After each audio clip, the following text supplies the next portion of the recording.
लोगों को agriculture, animal husbandry और बहुत सारे इश्यूज पे एक साथ जोड़ के काम कर रहे हैं। जो भी काम करते हैं उसमें आयवर्धन को एक बेस बना के काम करते हैं। लेकिन दिक्कतें वही है कि ये जो अनऑर्गेनाइज सेक्टर है और लोगों के आर्टिजन कार्ड्स बन गए हैं, सबके आधार कार्ड है, पैन कार्ड है, लेकिन वही जैसा कि इन्होंने बताया अभी साधना ने, कि वो बार बार चीजों को फॉलो करना पड़ता है। एजुकेशन लेवल इतना लो है, लोगों की अवेयरनेस कम है, और महिलाओं की पहुंच गांव से शहर तक बार बार आना जाना, ई मित्र से जोड़ना, ये सारी बहुत सारी समस्या है जिनके लिए एक बहुत सारा वर्क बार बार करना पड़ता है। और एक इशू है जिसके लिए मैन पावर का बहुत सारा समय लगता है। तो इन चीजों में बहुत सारी कठिनाई आती है। किसी के इंश्योरेंस करवाया और उसके बाद वो फॉलोअप नहीं हुआ तो बैंक से जाके करो, वो सारे एक समस्या है। तो जितनी स्कीम्स का लाभ उनको लेना होता है वो उस समय से नहीं हो पाता है। हम करीब बहुत सारे महिलाओं को 10-15 हजार को ट्रेनिंग देकर लोगों को काम से जोड़ा है, और बहुत सारे लोगों को जो लोकल ट्रेडर्स है उनके साथ जोड़ दिया। इन 1000 महिलाओं का कंपनी बनाकर हमने उनकी कंपनी खड़ी कर दी है, और अभी वो उनकी सारी चीजों को सिस्टमाइज कर रहे हैं। और महिलाओं को थोड़ा बार बार उनके साथ संपर्क करके कि वो कैसे इस काम को एक मॉडल खड़ा कर सके, ताकि और लोग उनको देकर सारी चीजों को एक सिस्टमाइज कर सके। तो क्योंकि क्षेत्र बहुत फैला हुआ है, बिखरा हुआ है, बॉर्डर एरिया पे हम लोग काम करते हैं, दूरियां इतनी है, और संपर्क करना और ढाणियों में जाना बहुत बहुत बड़ा एक चैलेंज है। लेकिन लोग लगे रहते हैं। तो ये सारी समस्याएं हैं। और जहाँ तक कोविड को लेकर है, टीकाकरण काफी मात्रा में हो रहा है, और कुछ महिलाएं जो कम लगा रही थी उनको मोटिवेट कर रहे हैं। कुछ भ्रांतियां हैं उनको समझाने की कोशिश कर रहे हैं कि वो सबसे बड़ी बात है कि अगर टीका लग जाता है कोविड का तो उन लोगों के लिए सेफ है। तो ये सारी बिल्कुल चीजों के प्रयास चल रहे हैं हमारे। जी। Thank you so much Lata ji, आपने काफ़ी अच्छे से बताया। और देखिए ये चैलेंज तो डेफिनेटली है, और मेरे ख्याल से जितने रूरल में हम काम करते हैं, प्रॉब्ली लॉजिस्टिक एक सबसे बड़ा चैलेंज होता ही है। और ये हर कोई भी कुछ भी हम इम्प्लीमेंट करने की कोशिश करें, वहाँ पे ये चैलेंज तो उभर के आता ही आता है। सो बहरहाल सेशन को शुरुआत करते हुए हमारे साथ में सीएससी से लोग जुड़े हुए हैं। अर्चना, आंचल, राजेश जी, राजेश जी और आंचल, अर्चना सॉरी, वो ट्रेनिंग लेंगे। तो मैं शोमन से रिक्वेस्ट करूंगी अगर वो सेशन को शुरू करें। और मैं सबकी जानकारी के लिए बता दूं कि ये ट्रेनिंग के पर्पस के कारण हम ये सेशन रिकॉर्ड कर रहे हैं, अगर आप लोगों को कोई दिक्कत नहीं है तो प्लीज शोमन। ओके, सो पूनम ने बहुत अच्छा एक्सप्रेस स्टार्ट जो थोड़ा बहुत तो कॉन्टेक्स्ट सेटिंग कर ही दिया है। तो ये हमारा जो सेशन मेनली है social protection schemes and entitlements के ऊपर, जो हम 5 स्टेट्स के साथ ये ऑर्गेनाइज कर रहे हैं कोविड एक्शन कोलैबोरेटिव के साथ, राजस्थान, यूपी, गुजरात, वेस्ट बंगाल और उड़ीसा।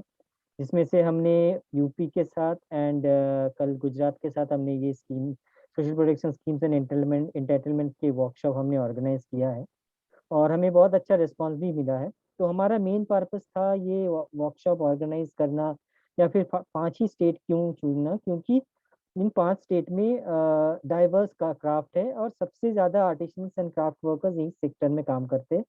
और स्कीम्स के अगर देखा जाए तो सबसे ज़्यादा स्कीम इन 5 स्टेट्स में ही है, government social protection schemes and entitlement. तो इसके लिए हमने एक सर्वे किया था on social protection schemes and entitlement, ये 5 स्टेट में हमने ऑर्गेनाइज किया था। इसमें से जो हमारा सर्वे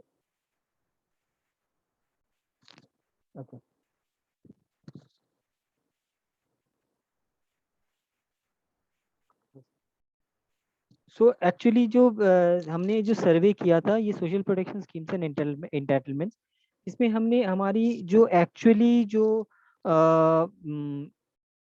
स्टडी फाइंडिंग्स आया था वो बहुत ही सोचने वाली बात है कि जिसमें मेन जो इश्यूज था mainly relating to access and uptake. इसमें अभी साधना से भी स्मृति जी ने बताया कि एक्सेस एंड अपटेक ये एक बहुत बड़ा चैलेंज है, specially on accessing social protection schemes and entitlements. तो सबसे बड़ा इशू जो था डिफिकल्टी एंड फॉलोअप, जो हम सिर्फ राजस्थान में नहीं, हमने बहुत सारे स्टेट में देखा है कि हम तो फॉर्म फिलअप तो कर लेते हैं, पर एक्चुअली डिफिकल्ट होता है कि उसका फॉलोअप करना, कि हमारा स्टेटस क्या है। दूसरा इश्यूज आया था कि फॉर्म फिलिंग कभी कभी बहुत कॉम्प्लेक्स हो जाता है, इतने सारे डॉक्यूमेंटेशन मांगा जाता है, तो एक वीवर या आर्टिसन के लिए उतना सारा डॉक्यूमेंटेशन मेंटेन करना बहुत डिफिकल्ट होता है। थर्ड बहुत एक इम्पॉर्टेंट रीजन था एक्सेस एंड अपटेक का, वो है नॉन कोऑपरेशन। जो हम सब जानते हैं, गवर्नमेंट की स्कीम्स को अवेल करने के लिए, उसके बाद फॉलो अप करने के लिए, उसमें मेन होता है कि कोऑपरेशन नहीं मिलता है गवर्नमेंट डिपार्टमेंट से। हम जाते हैं, फॉलो अप करते हैं, पर कोई रिस्पांस नहीं मिलता है, या फिर हम रिस्पांस मिलता भी है तो वो कहते हैं कि आज आ जाइए या कल आ जाइए, फॉर्म में ये दिक्कत है, ये वो दिक्कत है। चौथा है कि कॉम्प्लेक्स प्रोसेस, बहुत कॉम्प्लेक्स हो जाता है कभी कभी फॉर्म फिलअप करना। और लास्ट पॉइंट होता है कि लैक ऑफ नॉलेज। जो नॉलेज, शायद बहुत से हम फील्ड में तो काम करते हैं, पर अभी भी ऐसा बहुत से स्कीम्स के बारे में आर्टिशन से व्यूवर्स को जानकारी नहीं है। सरकार के तरफ से कभी कभी वर्कशॉप या कैंप लगता है social protection schemes and entitlements के ऊपर, पर वो बहुत ज्यादा बेनिफिशियल नहीं होता है। दूसरा है कि एक्सेस के साथ होता है टाइम टेकन। हमने देखा गया है कि बहुत सारे मैक्सिमम स्कीम्स जो है 1 से 5 महीना लग जाता है उसका फॉलोअप करके एक स्कीम को अवेल करने में, और कभी कभी तो वो साल भर भी लग जाता है एक स्कीम को अवेल करने में। तो इसीलिए हमने सोचा कि ये हम हर स्टेट में हम वो पार्टनर्स चुनेंगे जो मेन सोशल, जिनका आउटरीच बहुत अच्छा है, और जो social protection schemes and entitlement में कुछ काम कर चुके हैं। तो इसीलिए हम आप लोगों के साथ आज जुड़े हैं, और इसमें हम डिटेल में हम चर्चा करेंगे क्या स्कीम है राजस्थान गवर्नमेंट का, और क्या स्कीम में हम फोकस करेंगे। हम schemes related to artisans and weavers भी डिस्कस करेंगे, some जनरल स्कीम्स भी डिस्कस करेंगे, उसके बारे में चर्चा करेंगे। आपने तो अपना क्या एक फील्ड एक्सपीरियंस तो शेयर किया है, बाद में आप लोग और भी ज़्यादा एक्सप्लेन कर बता सकते हो। और उसके बाद फिर हम एक महत्वपूर्ण चीज़ है कि हम ये तो ट्रेनिंग तो हमने ले लिया है ना, उसके बाद ये इंफॉर्मेशन कैसे हम डिसेमिनेट करेंगे फील्ड में, वो एक बहुत नेक्स्ट स्टेप होगा हमारे लिए, जिसके लिए हम एक ऐप के बारे में हम बात करेंगे, social SP app, social protection app, जिसमें हम मेनली चर्चा करेंगे कि हमारे जितने भी बेनिफिशियरीज है उनको उनका डेटा बेस हम रखें थ्रू दिस ऐप, और हम इस ऐप के थ्रू हम लोग फॉलो अप करेंगे कि हमारा हमने जो ट्रेनिंग लिया है वो कैसे किसने डिसेमिनेट किया, कब किया, और जो स्कीम्स के बारे में हमने बात किया उसके बारे में इंफॉर्मेशन हमने फील्ड में दिया है कि नहीं, और उस स्कीम्स को अवेल करने के लिए हमने क्या प्रयास किया। इस ऐप के बारे में हम डिटेल में चर्चा करेंगे social protection schemes and entitlements के बाद। और over to you Archana, this is the thing that we wanted to share. और अभी अर्चना जी है फ्रॉम कोविड एक्शन कोलैबोरेटिव, जो हमें आगे का सेशन हमें बताएंगे। Thank you Somin and thank you team Poonam as well कि कॉन्टेक्स्ट जो सेट हुआ है कि हम सोशल प्रोटेक्शन पे क्यों बात कर रहे हैं, और जैसा कि ऑलरेडी आपने शेयर किया कि आप वुमेन आर्टिजन्स के साथ फोकस कर रहे हैं और आर्टिजन्स ग्रुप के साथ काम कर रहे हैं, जहाँ पे problems related like to ESI में जब पैसे कटने हैं या कुछ भी होना है या उनको बेनिफिट्स मिलना है तो वो नहीं मिल पाता है।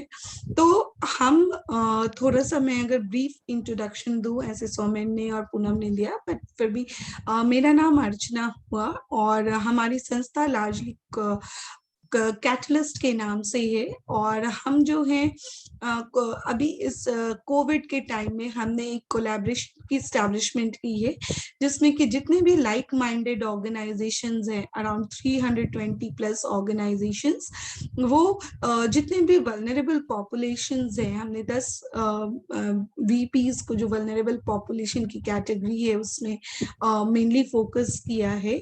और उसमें से एक ग्रुप जो है वो आर्टिजन ग्रुप भी है, क्योंकि ये बेसिकली वैसे लोग हैं जिनकी की मोस्टली इनकम्स जो है डेली इनकम पे या किसी कॉन्ट्रैक्टर्स वगैरह पे डिपेंड करती है, और हम किस तरीके से इस डिफिकल्ट टाइम में इन लोगों के साथ काम करके और इनके जो जीने का स्तर है उसको बेहतर कर सकते हैं, ताकि जिस प्रॉब्लम का ये सामना कर रहे हैं वो ना हो, और फिर वो थोड़ा एक समुत्थित जिंदगी की ओर समुत्थित हो सके। मेरे साथ में राजेश हैं, जो कि इस पूरे जो कार्यक्रम को हम लेके चलेंगे, सोशल प्रोटेक्शन की स्कीम्स को किस तरीके से लोगों को जागरूक करना है और हमें कैसे सपोर्ट करना है, और कैसे इंश्योर करना है, कैसे सुनिश्चित करना है कि हम उनको फायदा दिला सके। तो राजेश जो है उस ऐप के बारे में बात करेंगे, और मैं जो हूँ वो इस पूरे कंपोनेंट्स की बात करूंगी। तो अगर हम बात करें सोशल प्रोटेक्शन स्कीम्स की, तो डेफिनेटली जब हम स्कीम्स पे बात करते हैं तो हमारी सोशल प्रोटेक्शन, सबसे पहले तो हमारी ये कॉमन अंडरस्टैंडिंग होनी बहुत जरूरी है कि ये जो हम सोशल प्रोटेक्शन स्कीम्स की बात कर रहे हैं क्यों कर रहे हैं इस टाइम में, और खास करके इस पे अभी इतना क्यों फोकस है। तो जैसा हमने ऑलरेडी देखा है और आप सबने अनुभव भी किया होगा कि अभी के टाइम में लोगों के लिए बड़ा मुश्किल है। हमने देखा कि पूरी की पूरी हेल्थ सिस्टम कोलैप्स कर गई, लोगों के जो जीवन के जो साधन हैं जीने के वो खत्म हो गए, और लोगों को उनकी बुनियादी स्तर का जो उनका बेसिक मिनिमम पेमेंट है वो भी नहीं मिल पाया, जिसकी वजह से और भी जो चीजें हैं लाइक फूड क्राइसिस है, घर में प्रॉब्लम होनी शुरू हो गई, तो वो चीजें होनी शुरू हुई। तो इसलिए हम जो है डेफिनेटली अभी के टाइम में हम 3 मेन मुद्दों पे बात करेंगे। एक तो हम इमीडिएट रिलीफ की बात करेंगे कि हम किस तरीके से जो लोग हमारे साथ जुड़े हुए हैं उनको हम इमीडिएट रिलीफ पहुंचा सकते हैं, तत्कालिक राहत पहुंचा सकते हैं। और दूसरा कि कम से कम स्वास्थ्य देखभाल तक जो है मिनिमम जो गारंटीज है कि जिसको बेसिक जो है वो मिले ही हेल्थ केयर फैसिलिटी, उसकी हम बात करेंगे। एंड थर्ड इज कि कम से कम मिनिमम आय का जो स्रोत है वो लोगों का बना रहे।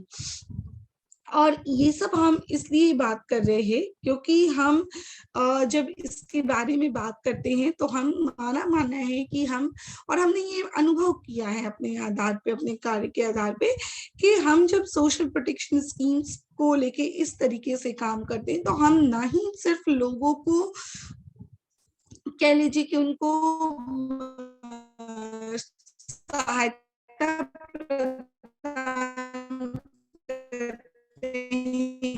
कैश के रूप में, सेवा के रूप में, बल्कि सबसे बड़ी चीज जो है हम उनको सशक्तिकरण की ओर ले जाते हैं, हम उनको सशक्त होने की ओर ले जाते हैं और स्थापना में योगदान देता है।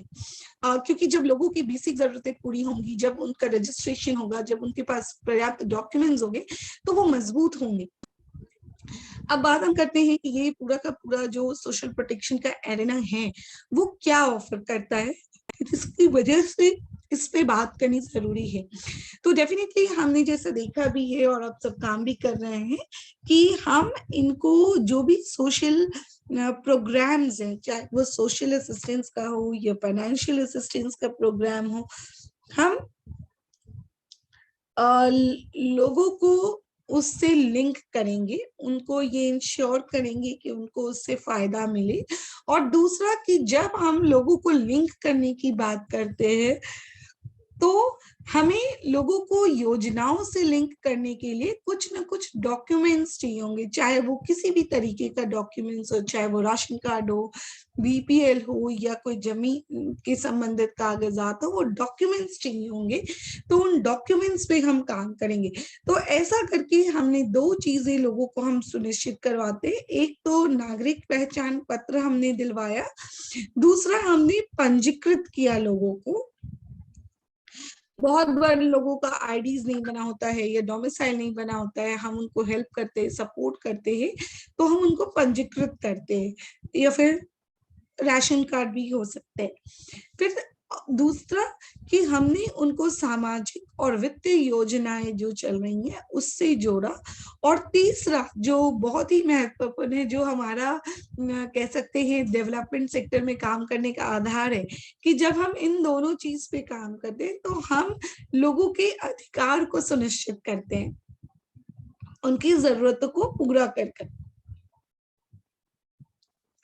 अब हम इस पे जो काम करने की बात है किस तरीके से करते हैं, तो हमारा मानना है कि हमें लोगों को सक्षम बनाना है, और सक्षम बनाना है ताकि वो अपने हक तक पहुंच सके। और इसके लिए हम लोगों को जागरूक करेंगे। जागरूक किस चीज के बारे में करेंगे, तो हम जागरूक उनको योजनाओं के बारे में तो करेंगे ही करेंगे, साथ ही योजना से संबंधित जो भी प्रक्रियाएं हैं उसके बारे में भी हम लोगों को जागरूक करेंगे। ताकि बहुत बार ऐसा होता है कि लोगों को अवेयरनेस होती है स्कीम्स रिलेटेड, मगर जैसा अभी मैम आपने भी बताया कि लोगों को जागरूकता होती है, सब कुछ होता है, मगर फिर भी उस स्कीम का वो फायदा नहीं उठा पाते। तो उनको हम इतना सशक्त बना दें, उनको जानकारी दे के, सबसे पहली बात तो कि हम उनको स्कीम्स के बारे में बता रहे हैं। दूसरा कि जब हम उनको स्कीम्स के बारे में बता रहे हैं तो हमें ये ध्यान देना है कि उस स्कीम्स को लेके उनकी पात्रता जो है बैठती है कि नहीं, उनकी एलिजिबिलिटी जो क्राइटेरिया है वो क्या उस स्कीम के साथ बैठती है कि नहीं। फिर दूसरा जो है स्कीम जो भी संबंधित प्रक्रियाएं होंगी, क्या है कि वो कहाँ पे जमा करना है, उसके लिए आवेदन कैसे लगाना है, ऑनलाइन करना है, ऑफलाइन करना है, उन सारी चीजों पे हम उनको जानकारी देते हैं। फिर आता है उपलब्धता। उपलब्धता में हम बेसिकली बात करते हैं कि हम उनको सपोर्ट करेंगे, और सपोर्ट किस चीज में करेंगे, तो सपोर्ट हम उनको करेंगे, उनको स्कीम्स में डेफिनेटली हम उनको जागरूक देके करवा के सपोर्ट करवा रहे हैं, मगर हम उनको सपोर्ट इसमें भी करेंगे कि हम उनके साथ जहाँ पे उन्हें हमारी जरूरत लगेगी वहां पे उनके साथ रहेंगे। जैसे कि मान लीजिए अगर उनको एप्लीकेशन भरने में कोई मदद चाहिए तो हम उनको सपोर्ट करेंगे। दूसरा, अगर एप्लीकेशन वो मान लो भरते भी हैं या नहीं भर पाते, उनमें सपोर्ट करेंगे। और साथ ही साथ जो भी डॉक्यूमेंट्स रिक्वायर्ड है स्कीम्स के लिए, चाहे वो आपका पैन कार्ड हो गया या बैंक अकाउंट हो गया या राशन कार्ड है, उस डॉक्यूमेंट्स की उपलब्धि में हम उनकी मदद करेंगे। तीसरा कि जब डॉक्यूमेंट्स रेडी हो जाते हैं, उपलब्ध हो जाते हैं, तो हम उनके आवेदन को सबमिट करने में कि कहाँ पे वो आवेदन को, जो उनका एप्लीकेशन फॉर्म है, वो किस डिपार्टमेंट में सबमिट करना है, कहाँ पे सबमिट करना है, कैसे करना है, तो वो हम करेंगे, उनको सपोर्ट करेंगे। तीसरा जो है जहाँ पे एप्लीकेशन भरने के बाद 10 दिन बाद कह लीजिए आइडियली, या 15 दिन बाद, हमें इस काम को यही नहीं छोड़ना है। हमने जहाँ पे लोगों को एप्लीकेशन भरने में उनकी मदद करी है, हम उन आगे का काम जो है लोगों के साथ जब हमारा इंटरफेस होता है, जब हम बात करते हैं, तो डेफिनेटली हमें पता चलेगा कि उनको उस स्कीम का फायदा मिला या नहीं। और अगर हम भी ट्रैक कर रहे हैं अपने डेटा को, तो हम जो भी कंसर्न्ड विभाग है उनके साथ बातचीत करके ये सुनिश्चित करेंगे कि हमारे द्वारा जो आवेदन किए गए थे उनको फायदा मिल जाए। अगर किसी वजह से उनको वो फायदा नहीं मिल पाता है, नहीं उनको वो चीजें मिल पाती हैं, तो हम डिपार्टमेंट जो है, जो कंसर्न विभाग है, जो उन योजनाओं को संचालित कर रहा है, उस विभाग में जो भी जिम्मेदार लोग हैं उस स्कीम को संचालित करने में या जिनकी ड्यूटी है, उनसे हम पता करेंगे। तो ये 2 फ्रंट पे होगा कि मान लीजिए अगर किसी तरीके से हमारा आवेदन स्वीकृत हो गया है, मगर क्या डिले है, क्यों, क्या रीजन है कि हमें उसको फायदा अभी तक स्कीम्स का नहीं मिला है, वो हुआ। दूसरी चीज कि अगर मान लीजिए हमारा कोई एप्लीकेशन नहीं एक्सेप्ट होता है, वो स्वीकृत नहीं हुआ, तो फिर हमारा क्या रीजन है कि वहां पे क्या गलती रह गई, क्या हमारी तरफ से त्रुटि रह गई कि हम उसको सुधारें, और वो जो इनकार हुआ है, जो अस्वीकृत हुआ है एप्लीकेशन, उसको हम आगे की प्रक्रिया में सुधार कर ले जा सके। तो ये जो है स्ट्रैटेजी है जिसके तहत हम काम कर सकते हैं। और ये सुनने में तो लगता है कि हम अवेयरनेस करेंगे, अवेलेबिलिटी करेंगे और डिपार्टमेंट्स के साथ फॉलो अप करेंगे, मगर ये तीनों चीजें हम कैसे उसको करेंगे। अवेयरनेस करना है तो एक तो ग्रुप में भी हम कर सकते हैं, दूसरा 1 to 1 भी करना होगा, क्योंकि हर व्यक्ति के हिसाब से, उनकी जरूरत, उनकी पात्रता के हिसाब से ही एलिजिबिलिटी करना होगा, क्राइटेरिया ना। और फिर उनको उस स्कीम्स के बारे में बताएंगे। अगर सब स्कीम के बारे में सारे लोगों को बताएंगे तो वो कंफ्यूजन हो जाएगा। यहाँ तक कोई प्रश्न या कोई सुझाव?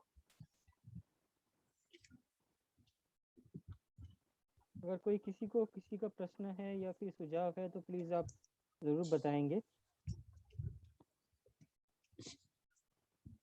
ओके,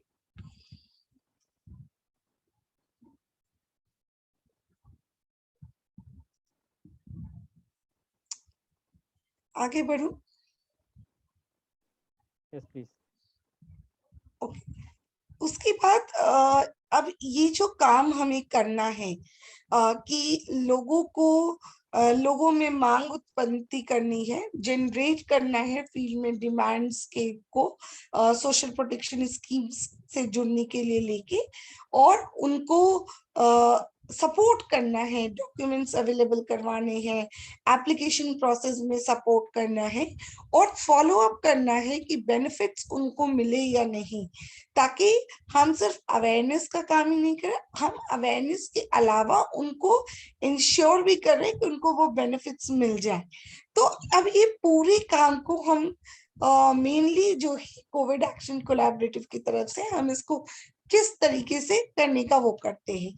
तो पहला हम एक हेल्प डेस्क मॉडल की बात करते हैं, और ये हेल्प डेस्क मॉडल जो है उसका मेन फोकस ये है कि जो भी अभी जैसा हम बात कर रहे थे, जो प्रक्रियाएं जटिल लगती है उनको हम किस तरीके से सुगम बना सकते हैं, अपनी समझ से, डिस्कशन से, आपस के अनुभवों को एक दूसरे से साझा करके कैसे हम उसको सुगम बना सकते हैं, आसान कर सकते हैं लोगों के लिए।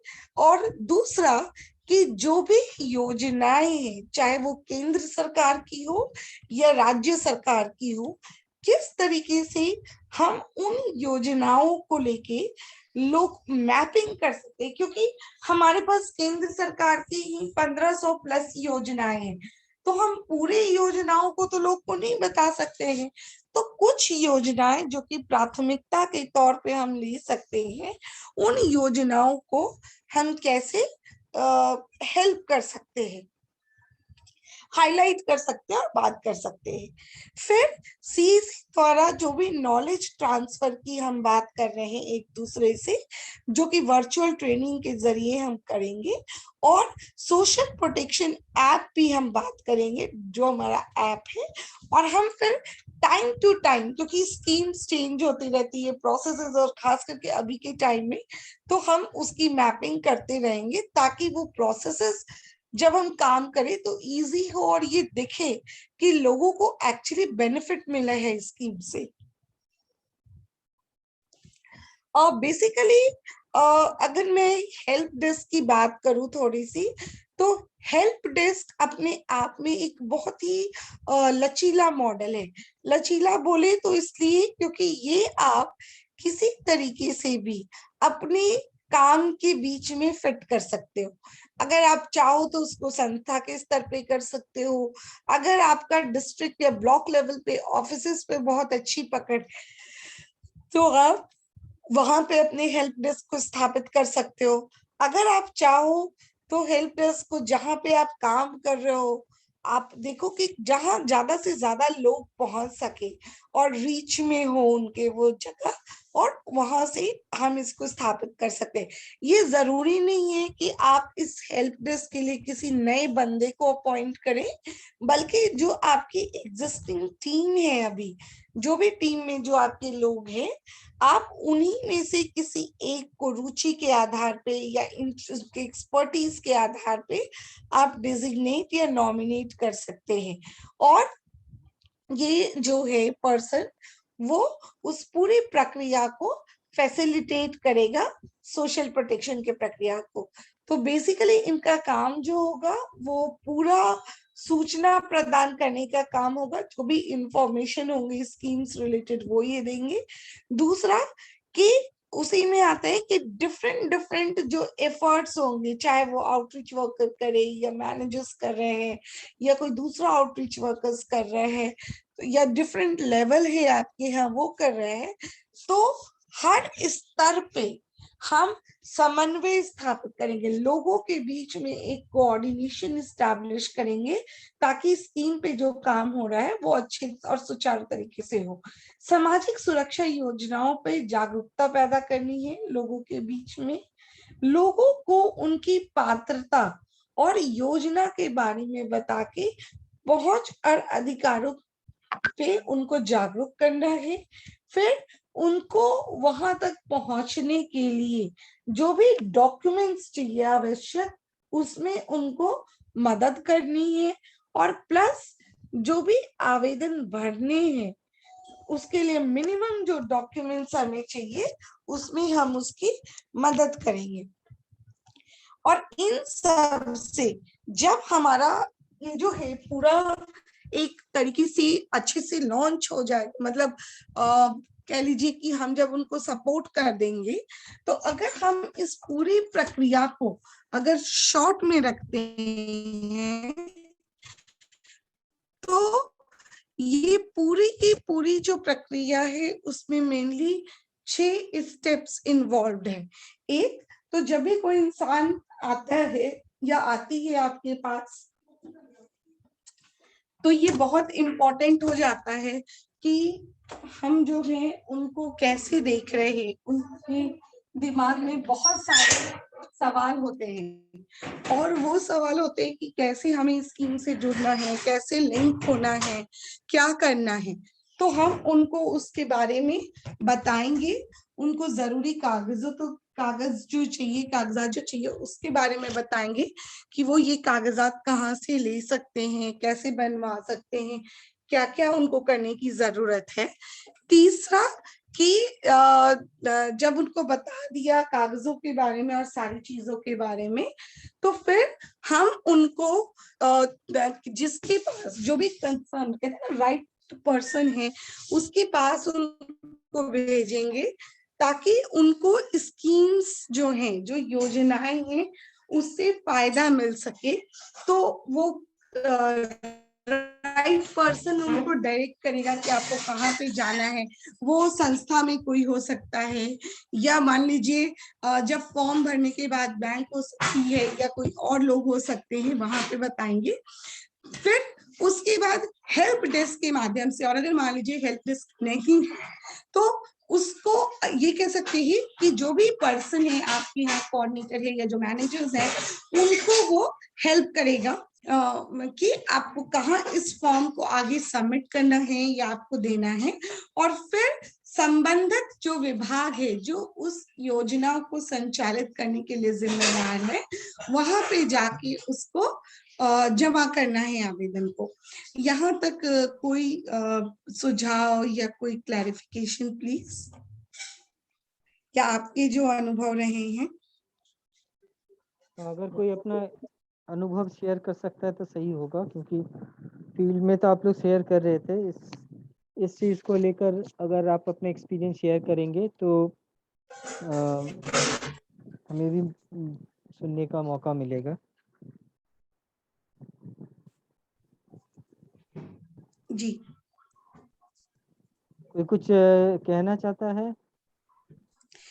क्योंकि इसके बाद सोमेन हम लोग स्कीम्स पे बात करेंगे, इसीलिए किसी को कुछ पूछना है या फिर किसी को कुछ अपने एक्सपीरियंस शेयर करना है इसके, ये हमने जब यहाँ तक जो बात की।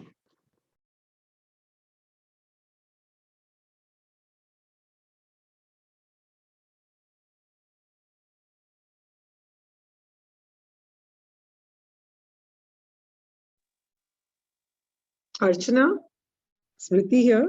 यस यस जी स्मृति।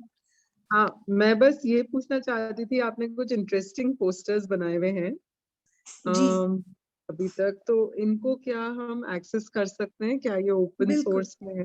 बिल्कुल। तो आप जब हम लोग ये प्रेजेंटेशन आपके साथ सोमेन के साथ अपर्णा जो है वो शेयर करेंगी, तो सोमेन आप लोगों के साथ शेयर कर सकते हैं और आप एक्सेस कर सकते हैं उसको वहां से, और कम्युनिटी में भी डिसेमिनेट कर सकते हैं प्रिंट आउट से। ठीक, thank you so much, that was my question.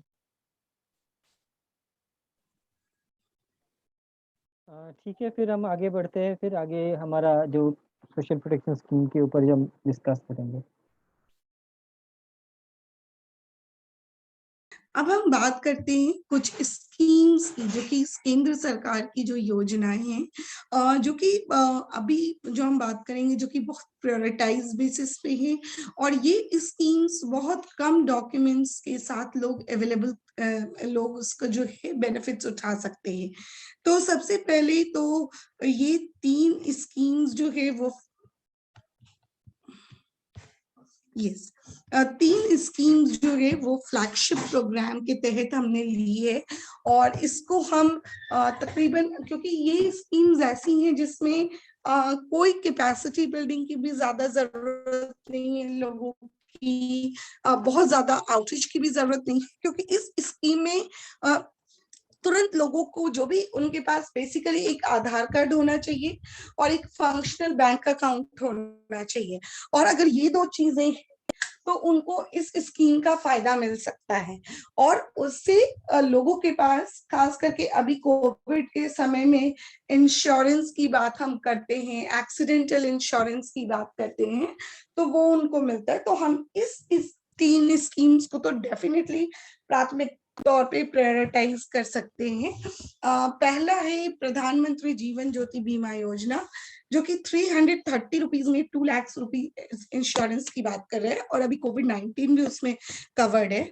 दूसरा है एक्सीडेंटल इंश्योरेंस, जिसको हम कहते हैं, या फिर सुरक्षा बीमा योजना प्रधानमंत्री, जिसमें कि 12 लाख रुपए के सालाना प्रीमियम पे 2 लाख का कवरेज है, लाइफ कवरेज, प्लस 1 लाख रुपए का एक्सीडेंटल कवरेज है।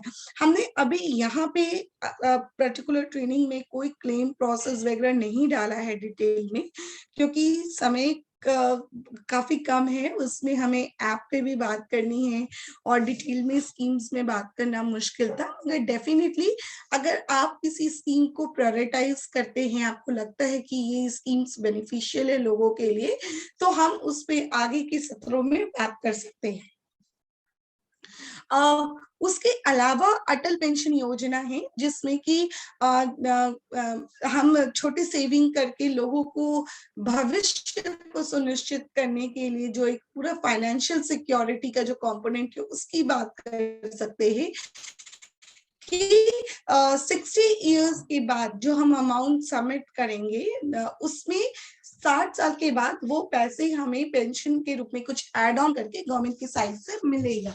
और इसमें एक सबसे बड़ा बेनिफिट है कि क्योंकि हमको पता है कि लोगों के पास दिक्कत है, और पैसे जमा करने की जब बात होती है तो लोग थोड़ा सा संकोच करते हैं कि मान लो, और खास करके अभी कोविड के टाइम में जहाँ पे सब डरे हुए हैं कि थर्ड वेव का क्या सीन है, नहीं है, कि हमें कुछ हो गया तो हमारे पैसे डूब जाएंगे। मगर इसमें बेनिफिट ये है कि अगर कुछ भी होता है, जिनके नाम से इंश्योरेंस है, और अगर उनको कुछ होता है तो वो पैसे डूबेंगे नहीं, बल्कि उनके जो नॉमिनी है उसके लिए एक बहुत बड़ा सपोर्ट सिस्टम हो जाएगा, क्योंकि वो पैसे फिर उनको मिल जाएंगे। और इस स्कीम के साथ बेनिफिट ये है कि जो भी सेंट्रल गवर्नमेंट या स्टेट गवर्नमेंट की पेंशन स्कीम्स चल रही है वो भी मिलेगी, क्योंकि वो सरकार के थ्रू मिल रही है और इसमें आपने अपना इन्वेस्ट किया है इसलिए आपको वो मिलती है, तो दोनों स्कीम्स मिलती हैं लोगों को, तो ये बेनिफिट है। तो यहाँ पे हमने उसी का डाला है डिटेल थोड़ा सा, जिसमें कि 18 to 50 जो है आपकी एलिजिबिलिटी क्राइटेरिया है प्रधानमंत्री जीवन ज्योति बीमा योजना के लिए और अटल पेंशन के लिए 18 से 40 साल की उम्र है, क्योंकि और वो भी 40 से नीचे होना चाहिए, 39 प्लस कर सकते हैं आप एंड लेस देन 40। फिर जननी सुरक्षा योजना है जो इंस्टीट्यूशनल डिलीवरी के उसमें है, और फिर हम बात करते हैं आयुष्मान भारत की, जिसमें कि 5 लाख रुपीस का हेल्थ इंश्योरेंस है। और इसमें फिर वही है कि आयुष्मान भारत में काफी डिटेल्ड आउट है कि इसमें एलिजिबिलिटी क्राइटेरिया जो है, इसमें आर्टिजन्स भी आते हैं, और इसमें जो है जो एलिजिबिलिटी क्राइटेरिया का ग्रुप है, तो उसमें गवर्नमेंट ने क्या किया है कि 11 ग्रुप में शहरों में 11 ग्रुप में पेशे के आधार पे उसको दे रखा है, और गांवों में क्या क्या है कि जिनका मिट्टी का घर है, जिनका एक रूम का है, उस पे एलिजिबिलिटी क्राइटेरिया को डिफाइन किया है। अब जैसे इसमें कंडक्टर्स हैं, आर्टिजन्स हैं, पेंटर्स हैं, हाउस हेल्प्स हैं, ये सारे इसमें आते हैं। Sumin, are you able to hear me? Yes, I am able to hear you. Okay. The reason is there is a fluctuation in the electric supply today. Yes. Sometimes there is an error, connection error, but I can hear you now. Okay. Yeah. So this is the thing. Then का जब हम बात करते हैं कि आयुष्मान भारत की, तो अभी हम आगे आने वाली स्लाइड्स में देखेंगे कि जब हम बात करें आयुष्मान भारत में एक और चीज है कि अभी जिन लोगों के भी पेरेंट्स जो अभिभावक, जिन बच्चे ऐसे जो अनाथ रह गए, जिनके माता पिता दोनों की मृत्यु हो गई कोविड-19 में, उसमें उनके बच्चे भी कवर्ड होते हैं। और तो ये पांचों स्कीम्स जो है बहुत ही इंपॉर्टेंट है। वैसी महिलाएं जिन्होंने संस्थागत जो डिलीवरी करवाई उनके लिए तो ये कैश असिस्टेंस का है ही है, और भी जो मातृत्व का पूरा समय है प्रेगनेंसी के टाइम से, इंसेप्शन के टाइम से लेके गर्भाशय के ही समय से, तो उसमें खास करके वैसी महिलाएं जो पहली बार माता बन रही हैं उनके लिए एक अदर स्कीम है मातृ वया वंदना योजना, जो कि 5,000 रुपए की कैश असिस्टेंस की बात करता है, और वो आंगनवाड़ी के थ्रू वो स्कीम्स चल रही है। और मुझे लगता है आप लोगों ने अपने अनुभव में भी किया होगा कि आंगनवाड़ी उसके अभी कैंप्स भी लगा रही है।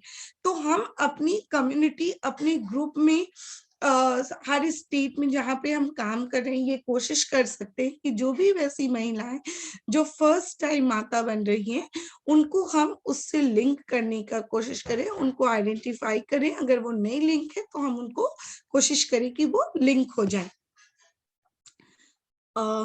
आगे बढ़ो। ये कुछ जेनरिक स्कीम्स थी जो कि हर के लिए एप्लीकेबल है।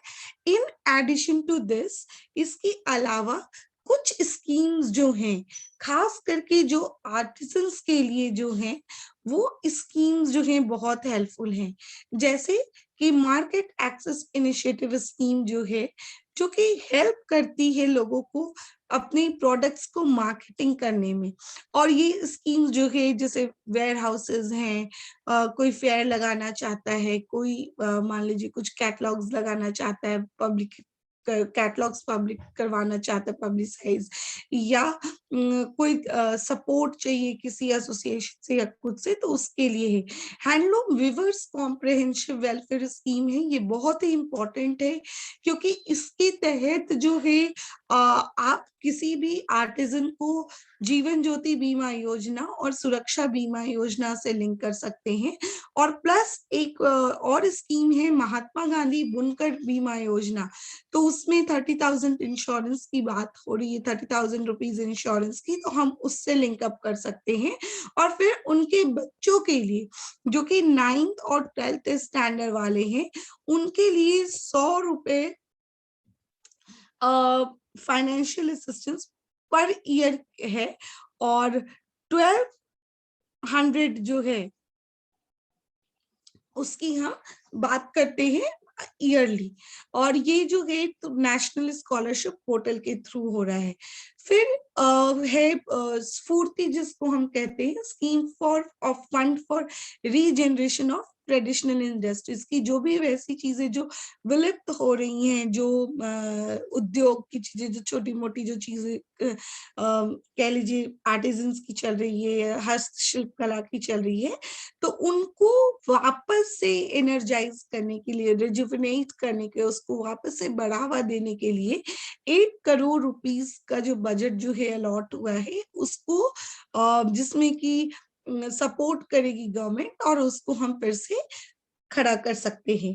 देन कम्स एमएसएमईज की जो स्कीम्स हैं, मार्केटिंग और असिस्टेंस के लिए किस तरीके से जो हमारी कॉटेज इंडस्ट्रीज हैं, जो स्मॉल स्केल इंडस्ट्रीज है, हम उसको कैसे बूस्ट अप कर सकते हैं। तो डेफिनेटली जैसे कि कोई एग्जीबिशन लगाना है, कोई इंटरनेशनल ट्रेड फेयर एग्जीबिशन करने हैं, या कोई वर्कशॉप करनी है, तो उसके लिए करें, ताकि जो भी स्मॉल इंटरप्राइजेज हैं, जो लघु उद्योग हैं, उसको बढ़ावा दे सके।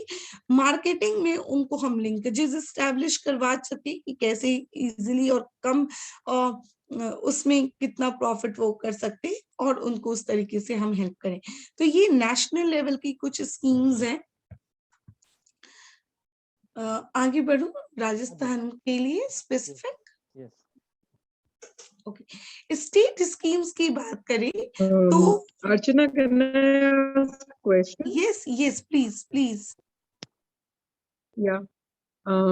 Actually, मैं जानना चाहती थी जैसे कैटलिस्ट का इसमें क्या रोल होगा। For instance, if I am interested in the last scheme, और if I am interested in SFURTI और एनी अदर स्कीम, तो उसमें are you providing some support organisations को जो इनके लिए अप्लाई करना चाहती हैं?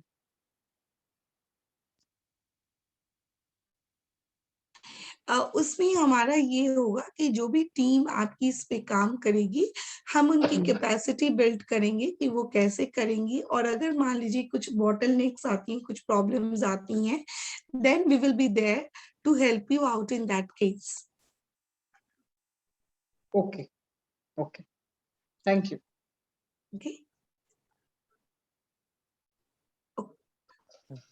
तो अब हम बात करते हैं राजस्थान स्पेसिफिक स्कीम्स की। अगर हम बात करें तो अभी हमने यहाँ पे फिर उसी तरीके से हमने सबसे पहले कुछ ऐसी स्कीम्स को शॉर्टलिस्ट करी है प्रायोरिटी के आधार पे, जो कि चाहे वो आर्टिजन्स हैं या जनरल पॉपुलेशन है, उन सबके लिए एप्लीकेबल है।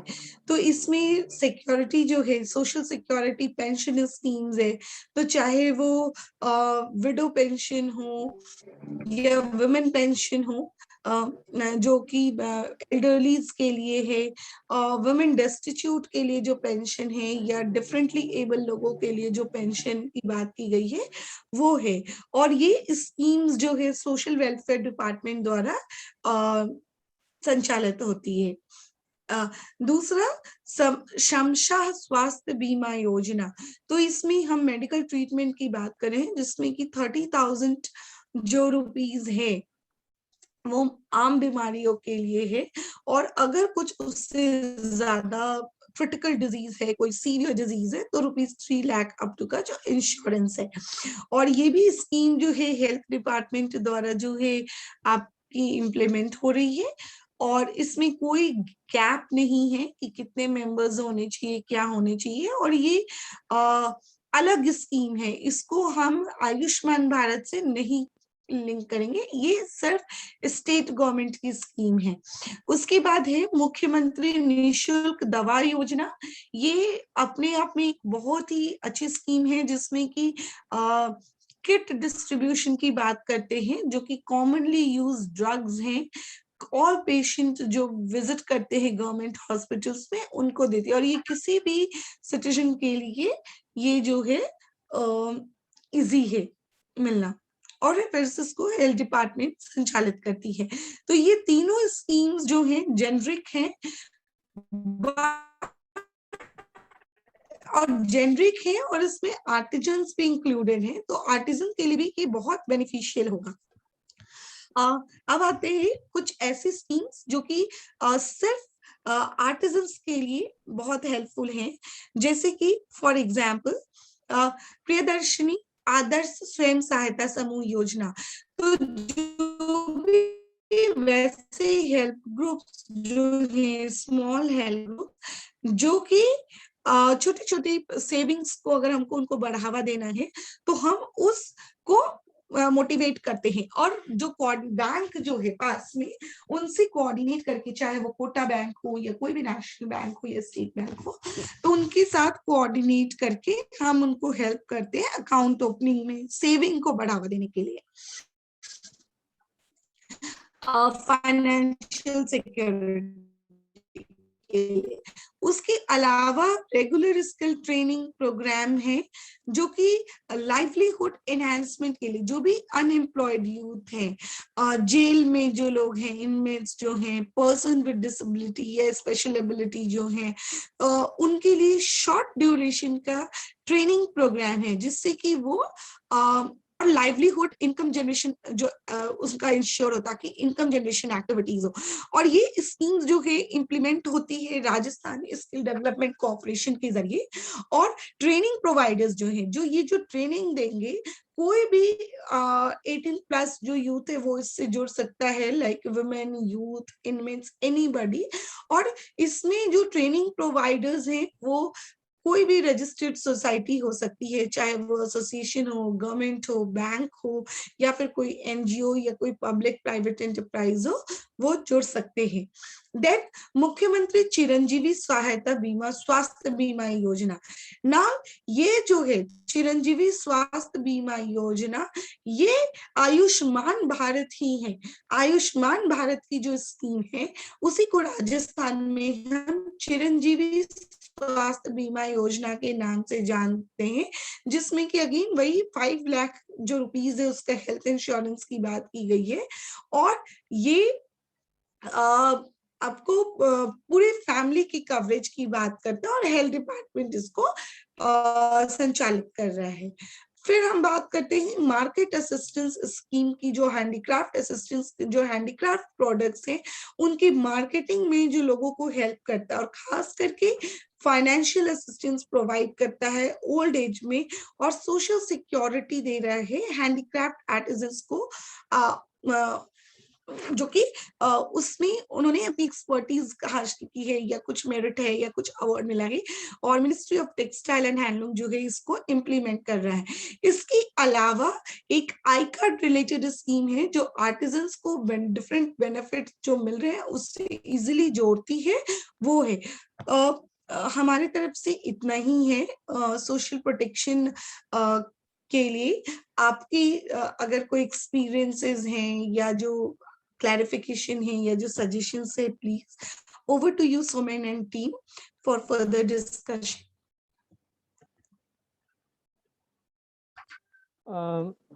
Thank you.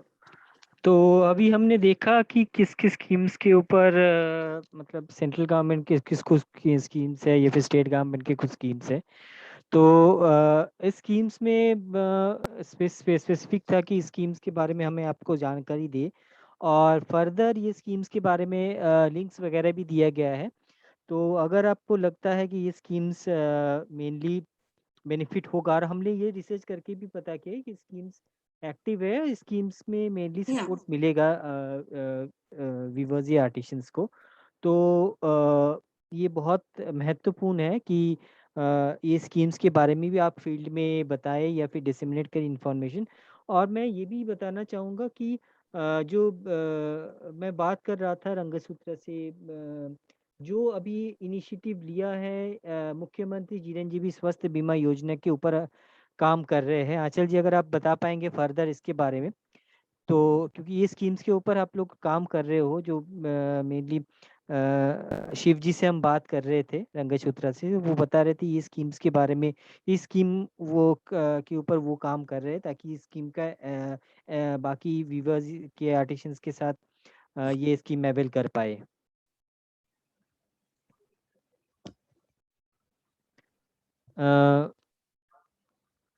कोई बताना चाहेगा? आंचल जी अगर आप कुछ सॉरी आंचल जी अगर आप कुछ बताना चाहते हैं तो। Achal ji has for some reason logged out, so Okay. she has just entered. Give her a while, probably then she will be able to speak. आंचल जी आप सुन पा रहे हैं?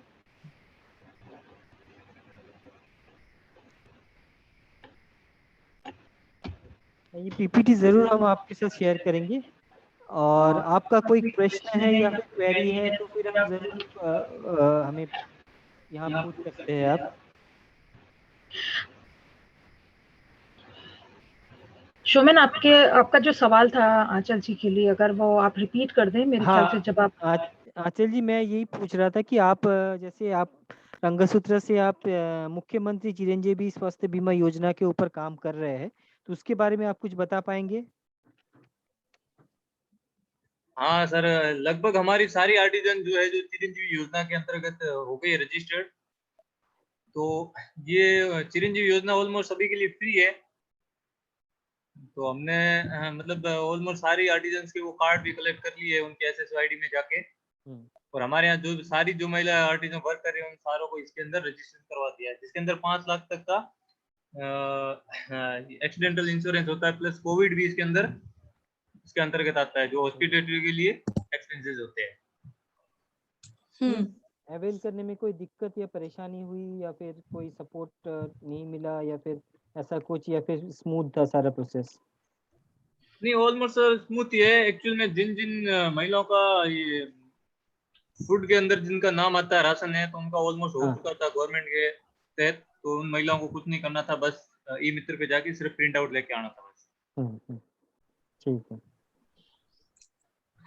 सुमिन, मैं एक चीज मिस कर गई थी, सॉरी उसके लिए। इसके अलावा हमने कोविड स्पेसिफिक, क्योंकि अभी कोविड बोला तो ध्यान में आया,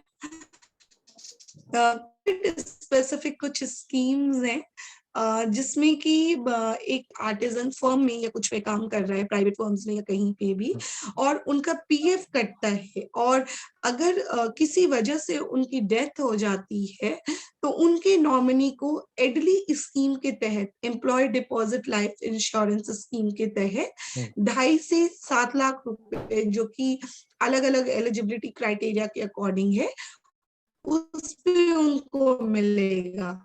और दूसरी चीज की जो भी डिजास्टर मैनेजमेंट अथॉरिटी है, block, district level, state level पे, उनके द्वारा जो जिनकी डेथ हुई है कोविड-19 के सेकेंड उसमें वेव में, तो उनको 4 लाख रुपीस कंपनसेशन की बात करें तो हम उसके लिए भी बात कर सकते हैं। इस प्लस जो भी बच्चे हैं जिनके अभिभावक अब नहीं है, माता पिता की मृत्यु हो गई है कोविड की वजह से, तो वैसे बच्चों के लिए गवर्नमेंट ने 10 लाख रुपीस का PM केयर फंड के तहत किया है। दूसरी चीज कि वो सारे बच्चे अगर 18 इयर्स के बिलो हैं, जो भी बच्चे, वो ऑटोमेटिकली उनको जो गवर्नमेंट जो है वो लिंक कर रही है आयुष्मान भारत से, और जो भी प्रीमियम, ये सारी जो चीजें लगनी है वो गवर्नमेंट एंड से ही आएगा। और जो बच्चे उनकी पढ़ाई के लिए जो भी चीजें चाहिए हमें, लाइक वो अगर मान लीजिए 10 साल के नीचे हैं तो केंद्रीय विद्यालय में एडमिशन, अगर प्राइवेट गवर्नमेंट स्कूल में उनकी पढ़ाई चल रही है तो वहाँ की फीस, बुक्स वगैरह की एक्सपेंडिचर, वो सारा जो है एजुकेशन डिपार्टमेंट से देख के हम उनको एनरोल करवा सकते हैं उस स्कीम में। उसके अलावा अभी हर बच्चों को, जो ये मैं बोल रही हूँ, हर बच्चों को, जैसे दिल्ली में हूँ मैं बेस, तो दिल्ली में 3-3.5 हजार रुपए दे रहे, वैसे हर स्टेट गवर्नमेंट ने उसको अलग अलग अपने हिसाब से वो किया हुआ है। तो शायद मुझे लगता है राजस्थान में अराउंड 3000 है समथिंग। फॉर चिल्ड्रन जो कि 11 से 18 साल के लिए, तो जो भी रेसिडेंशियल स्कूल्स हैं, लाइक सैनिक स्कूल्स हैं, नवोदय विद्यालय हैं या कस्तूरबा गांधी विद्यालय हैं, तो वहां पे बच्चों का एडमिशन रेसिडेंशियल स्कूल में। इसके अलावा हायर एजुकेशन के लिए लोन्स भी जो है प्रोफेशनल कोर्सेज के लिए वो मिलेंगी बच्चों को आगे की पढ़ाई के लिए। और आयुष्मान भारत के लिए तो हेल्थ के लिए आयुष्मान भारत में इंश्योरेंस। तो हेल्थ और एजुकेशन को इंश्योर किया है गवर्नमेंट ने।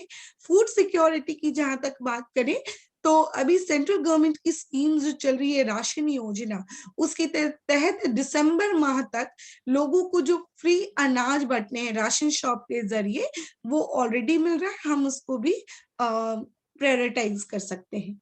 ये सोमेन। हाँ, तो यही था। तो फिर हम अगर कोई किसी का प्रश्न नहीं है तो फिर हम आगे बढ़े।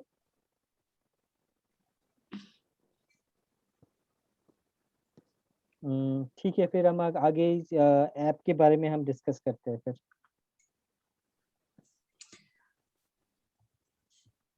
Rajesh, over to you.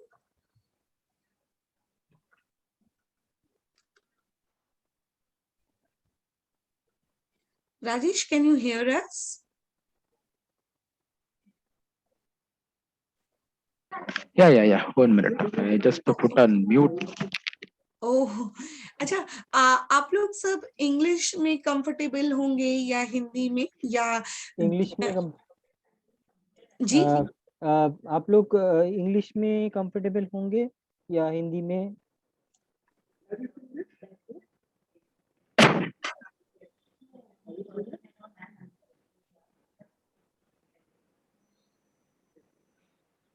Lata ji, आंचल, स्मिता जी, ये सवाल आपसे भी है क्योंकि ये जो प्रेजेंटेशन है वो इंग्लिश में है, और अगर आप हिंदी में कंफर्टेबल हैं तो फिर अर्चना आपके लिए ट्रांसलेट करेंगी।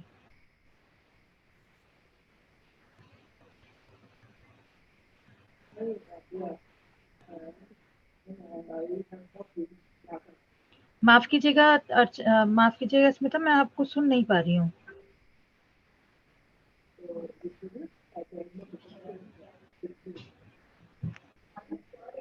आंचल, आप हैं लाइन पे?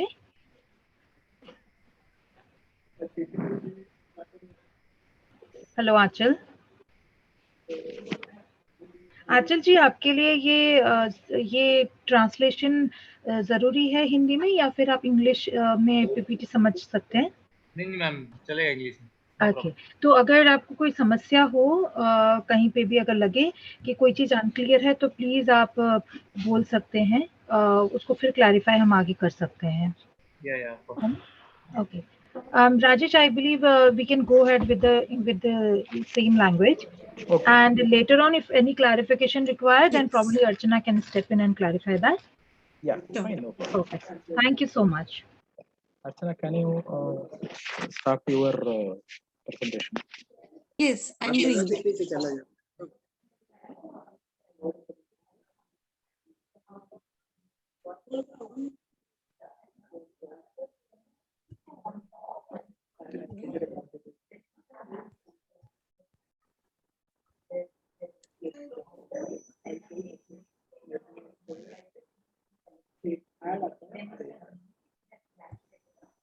Still, I cannot able to share my mobile screen. I don't know why it's not getting closed, Rajesh. Just a minute.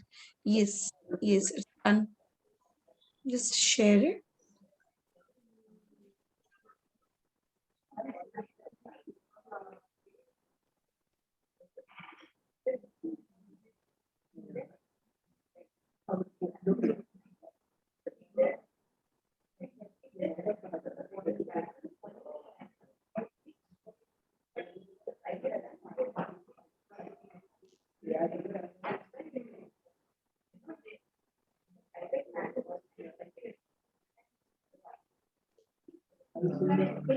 I'm sharing in that. It's showing.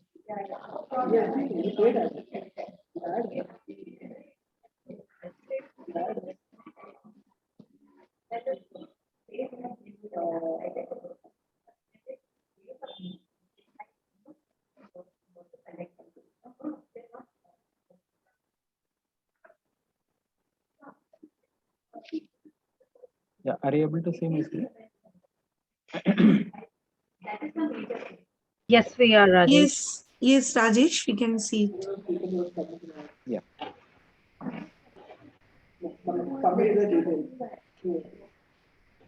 So I'm going to use this social protection scheme using our application called DICE-Pro.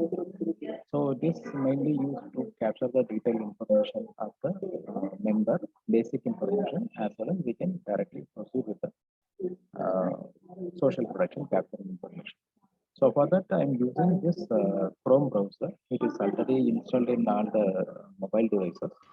So Rajesh, I'm sorry to interrupt you. For some reason, your voice is not clear. I will change my network. Actually, I connected with the office network.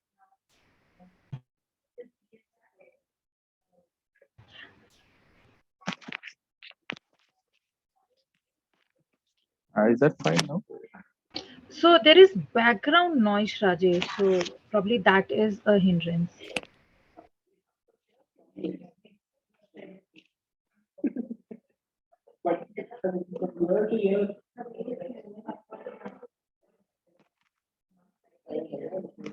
Still, you are facing the background noise. Is that fine now? A little better. Thank you. Okay. The office is there. It's nearby construction also is going on. We understand. Yes, go ahead, please. Yeah. So actually, basically, we are using this application using our Chrome browser. So for that, we need to use this Chrome browser. Open the Chrome. So I'm going to start with scratch. Before starting the data capturing information, we need to clear the browser cache now. So I'm going to use this top right side 3 button is there. I'm going to click this. So in the below, you can see this settings. Click on settings. Then I need to click this privacy and security option. Click that. Then clear the browser set data. First option. So on click of this, we need to clear all the information, existing information from the browser.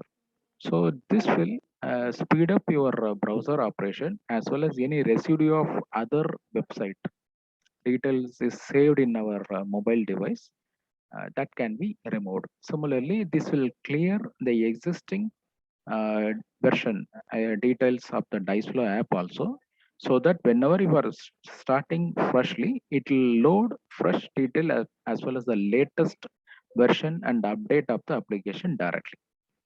So, and no need to install anything from the Google App Store or Google Play Store. So that is not required. So I'm going to click this. So it is now it is in the fresh condition. So I'm going to use this DICE-Flow application. So for DICE-Flow application, what is the URL for this? The top, if you see, the m.diceflow.in is the URL for this application. If you click on that m.diceflow.in, this page will show. So to access this application, we need the login ID and the password.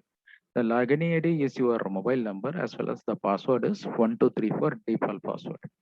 So while if you are giving the details to create a login credential for the users, so usually we will take your phone number as well as the password is 1234.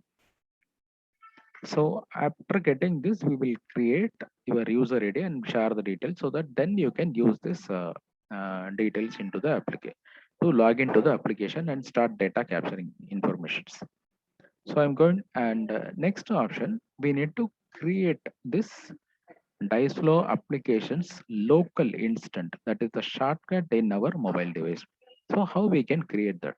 So again, the top right side corner, we have the three button menu user. Click on that.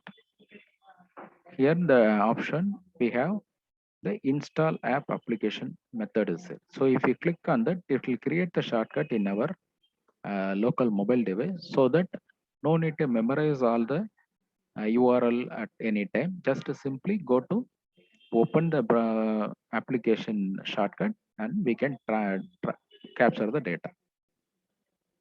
And click on this install.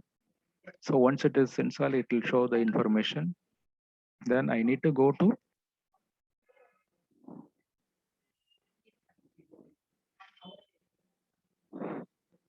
So after creating this, this will give you the dice flow icon into our mobile device.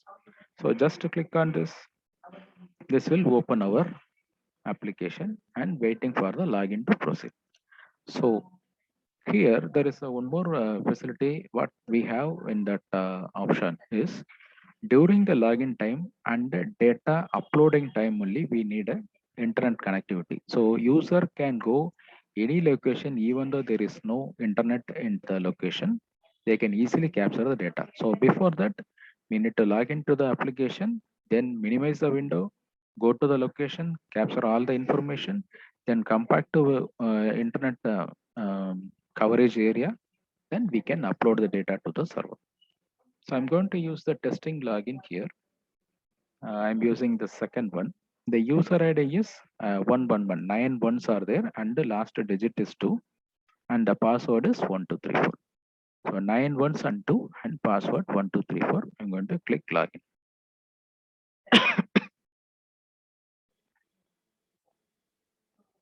So it is asking for any introduction is required or not. No need. Directly click no here. So then this page will load and it will show you the dashboard of your data capturing information.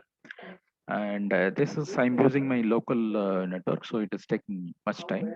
Usually this will not take more than 10 to 15 seconds. And this detail it is showing how many members has been captured here. It is total it is showing 135 and how many people are eligible for vaccination. Like that there are many budgets are there. So in this dashboard and the below option it is showing that how many member has been captured by the user Kumar. So this information we can do. And click of this widget, you will get the details as well. Click on that 124. This will give you how we can reach the 124. So those information we can see here. So in the top right side corner, yes, X mark is there. I'm going to click this. This will close. So next, what we are going to do in the last below bottom right side is there are 3 button menu user. Click on that. So this will give you the user information at the top, the Kumar, which area is going to access, those details are there. Then the sync data option is there. So sync data, what we are going to do is the application. So whatever the data we are capturing in our mobile device, that will be saved to the server, as well as any update in the application that will be copied back to our mobile device.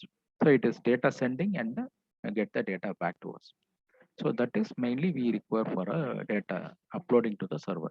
So once we come to have the enough number of countable number of member detail, whenever time permits, whenever have the proper internet connectivity, we can directly upload the detail, member detail to the server. So no need to maintain anything in our mobile device. In case any mobile crash, anything, virus infection, anything is happen, we lose the data. So that is why we always insist that whenever time permits, just upload the data to the server. Don't keep any detail into that server, mobile device.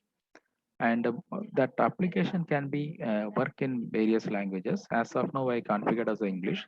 If I click on the language, it will show you what are the other options is there. So I can click on this Hindi version and save. Then application will completely change to Hindi.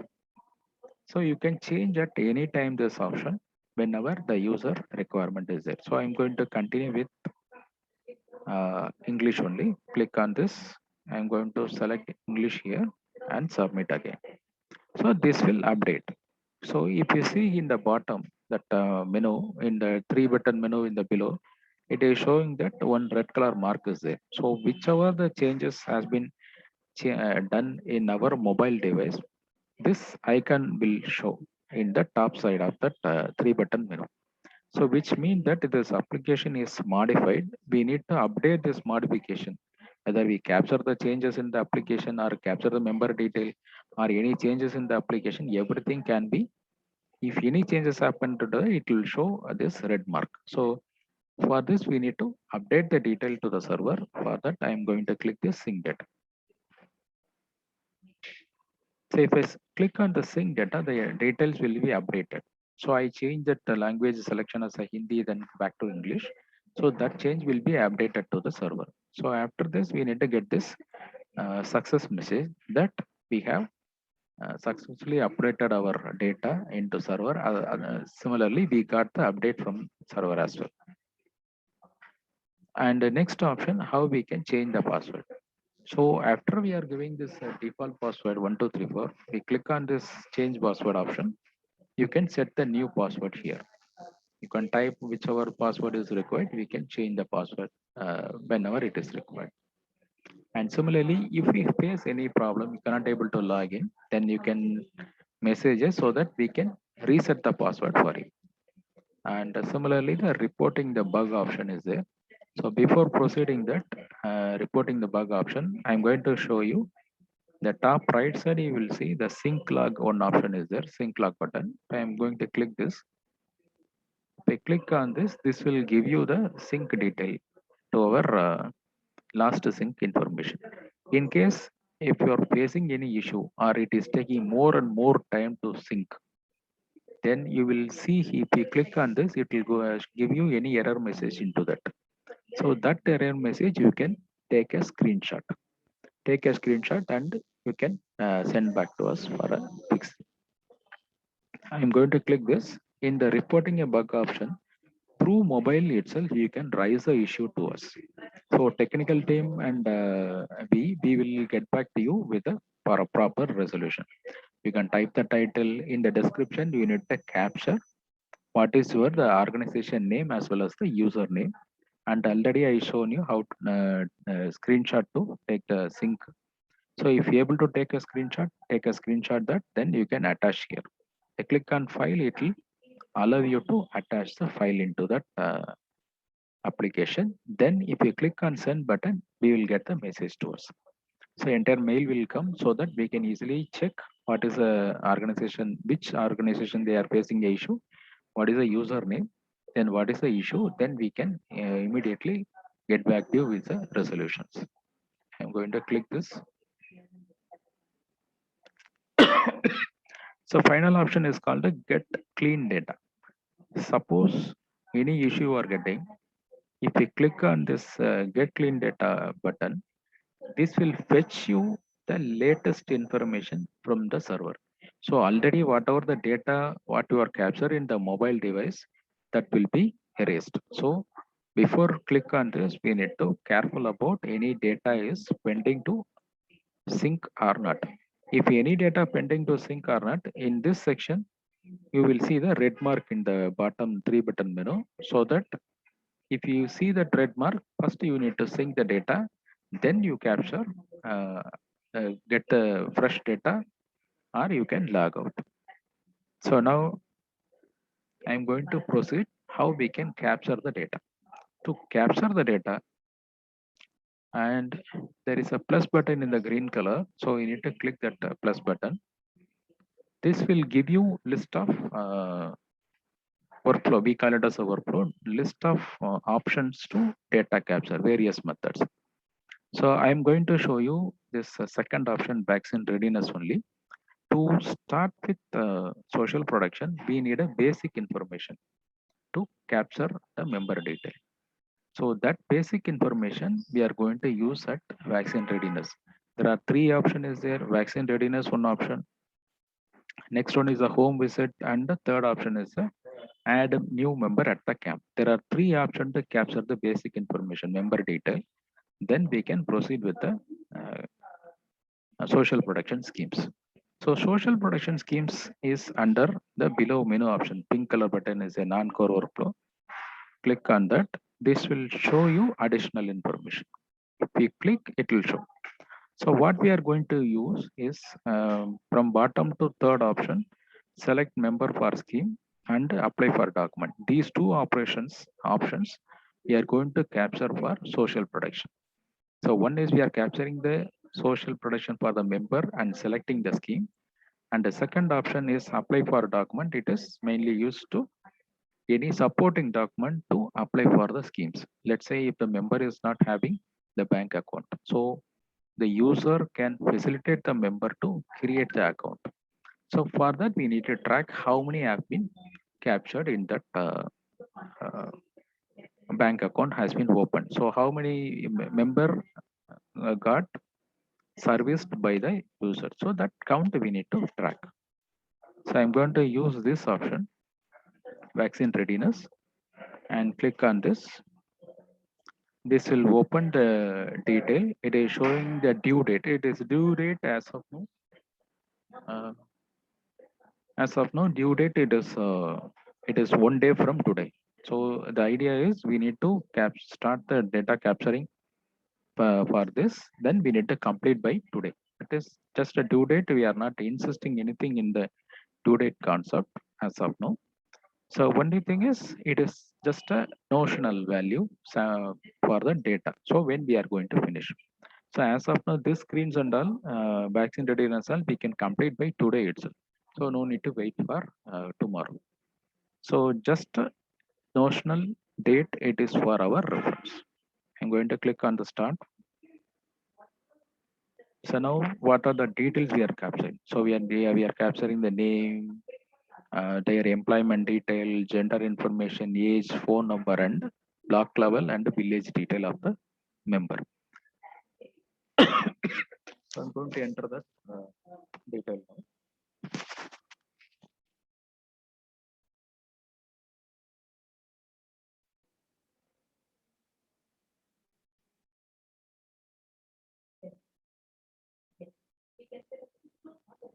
So I'm capturing the data demo user name and what is whether the member is employed or not. I'm just clicking yes here.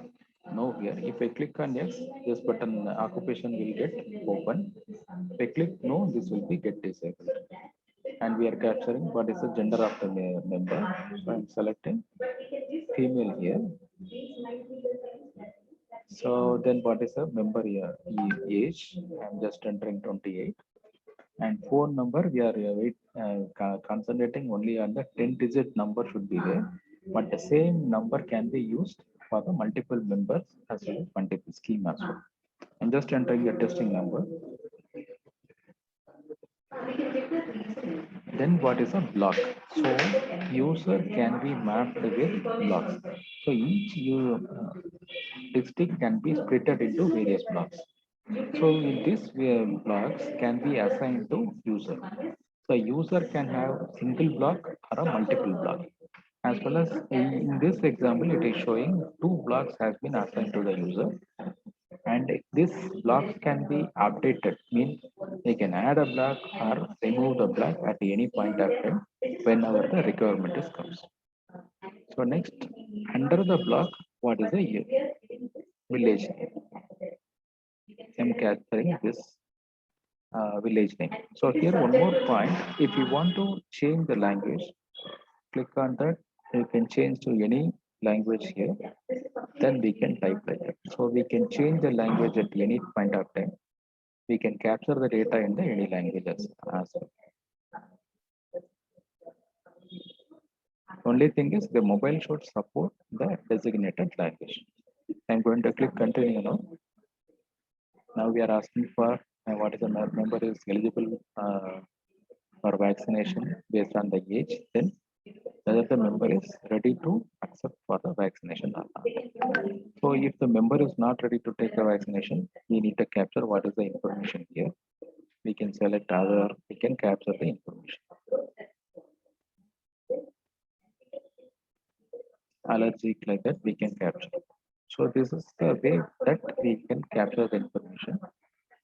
Then I'm going to continue here. If I click yes here, this will not ask any question. We can directly go to vaccination purpose. So I'm going to click yes here. Now it is application is showing that the council the member for taking the vaccination. In case any hesitation to take the vaccination is there, we need to council, then ask them to take the vaccination and continue. Again, the same question is asking that whether the member is interested to take the vaccination. If I click no, this step will close. Then we need to go with the next step. If it is yes, means it will go for the COVID registration number. It is showing member is eligible for the vaccination and click continue. Now we are asking any other comorbidities diseases that the member is having. So I'm going to click no here. If it is yes, again this flow will close.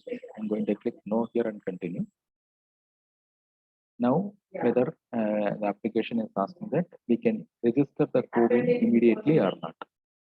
So if I click yes here, then it will goes to CoWIN registration site. We can click here. Then we can register for the member in the CoWIN website. Take a registration number and paste it here. Either full number or a last 4 digits of the registration number we can enter and continue. The next question what we are asking whether the member is getting vaccination today or not. So suppose if we are capturing the information at the camp, then we can capture yes, so that we can easily identify when the member is got the vaccination based on the date. So I'm going to click no here. We can choose anything and continue. So now the flow is showing that it is giving the confirmation that member is ready for the registration immediately. Then CoWIN registration number also it is showing. Then he is getting a vaccination today or not. He said no. So this is a confirmation page that what we capture for the member data.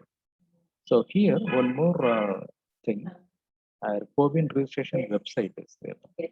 So this option can be yes, registration can be yes if we have the proper internet connection. If the no proper internet connection is there, we just click no there, then the registration page will not show. So I'm going to resume here. Now we are added the additional facility, whether we are going to continue with the social protection or not. If I click no, this will not go to social protection.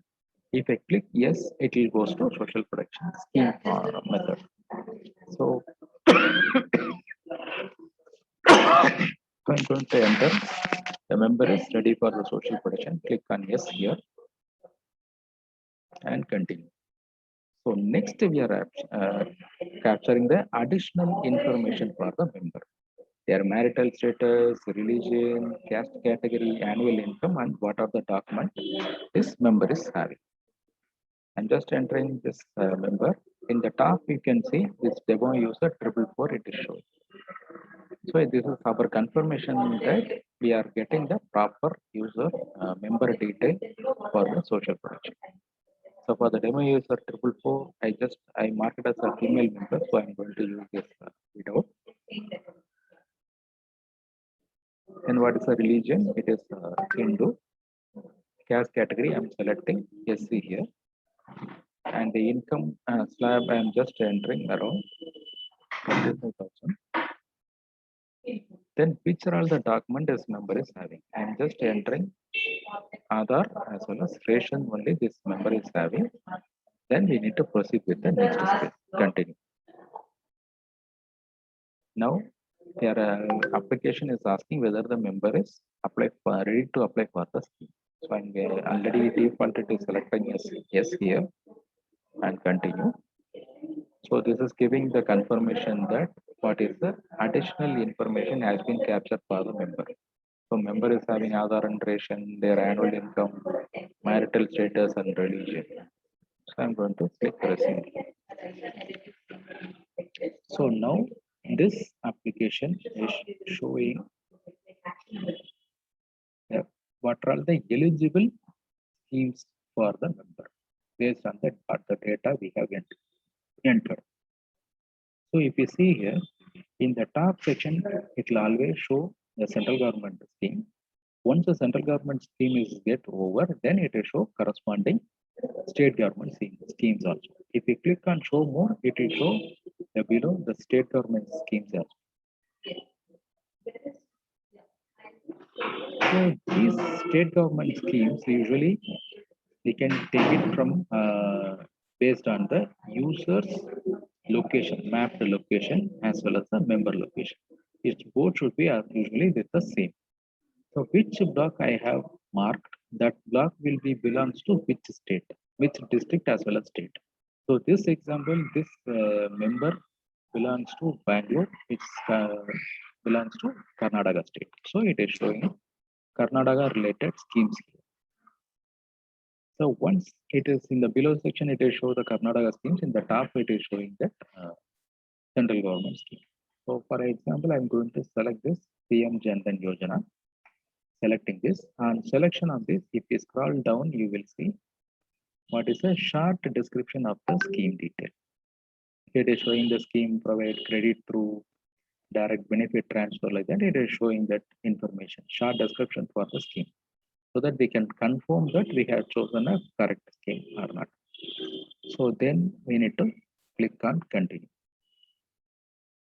So now this application is asking for whether the member is interested to apply for the scheme. So here what we are going to do. So if I click yes here, click on this and continue, then we can proceed with the application procedure. If I click no, we can close this, we can open select with a different scheme. Either we can close here or we can click on this back button in the bottom, then we can choose a different one. The below continue button below side, it is a left button, is a back button. If you click this, it goes to previous screen. So this facility is available only for few screens, so that we can choose whenever it is required. So I'm going to click yes here, then continue. So we have selected PM Jan Dhan Yojana and connect selected here. So if you see this screen, it is showing which are all the document is required to apply for this scheme. So here I have in the previous screen what we have selected the PM Jan Dhan Yojana and member is interested to apply for the scheme. Click yes here. So if I click yes here, so after adding this information, after click on this yes option, we are having some indicators to how many members have been aware to the schemes. So if we click on this yes, click on yes in the previous screen, so that we can easily conclude that PM Jan Dhan Yojana has been given awareness to the member.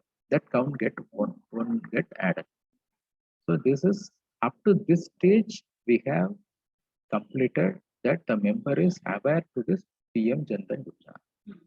Then next step, how many members has been applied for the scheme. So that I will explain. So we are asking the question that whether the member is having all the document. Yes, the member is having all the document, and click continue.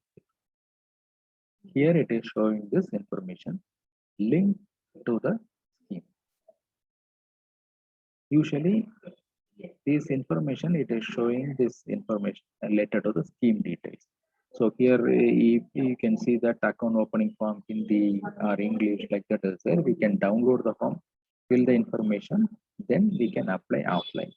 So if the scheme detail has the online application facility, user can directly click on that. We can enter the detail into online application facility.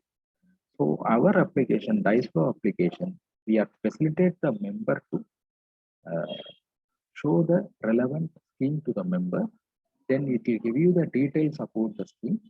Then user has to either enter, download the application, apply offline, or they can do online application. So this application will not interact with the central or state government scheme related websites.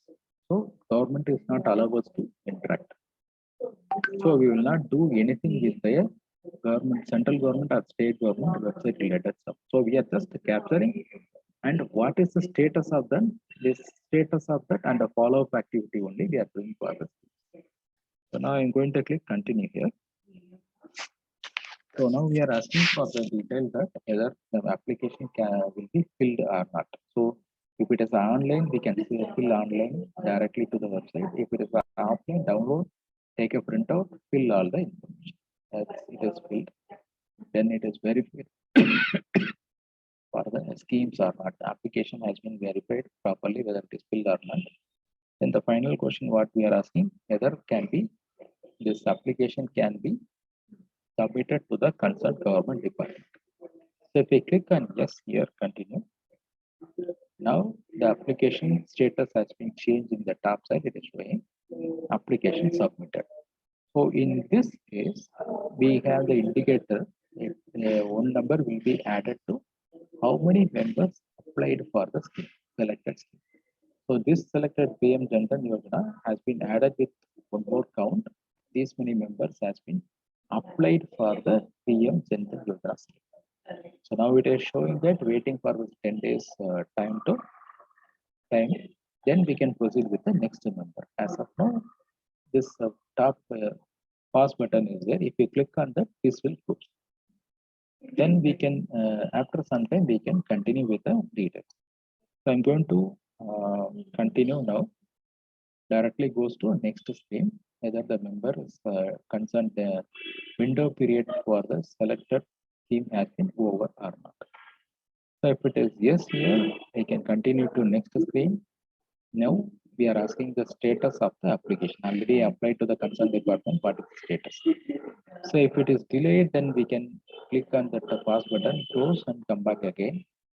Or we can, if the application is rejected, then click on rejected, then application will ask for what is the reason for that. After entering that, we can have the count that how many has been rejected application. So if I click on this approved status, click on this and continue.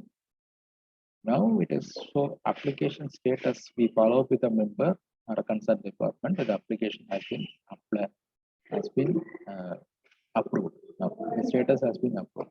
Now when the member is going to get the benefit from the scheme, so that takes some time. So again, we need to wait for some time. Click on the top right side pause button. We can click this, or we can directly proceed. If we know the status, directly we can proceed. So now we are asking whether the member got the benefit from the scheme. Yes, he's got the benefit, and click continue. Now we are asking that which date the member got the benefit. So just we can select, we can change the date anytime, or we can click today. This will take today's time. So today only the member got the benefit from the selected scheme. Continue here. So now the complete procedure has been over for the member. So apply for the scheme has been completed for the demo user 224. The member is female and it is showing which scheme we have selected. What are the steps we have captured in this complete flow of the data capturing option? It will show complete information here. So once it is get over, click on resume. Now it is asking for the next member. If I click yes here, again it will go to vaccine readiness. We can capture the next member here, or we can click go here, continue. This will close. The complete procedure get closed. So after this status, we can the top right side you will have the X mark is there to close. Close button. Click on that. This will get closed. So in the below, if you see the red color mark is there, that is we have captured the information of one member 444. I'm going to click on this and click on the sync data. So the entire data will be uploaded to the server.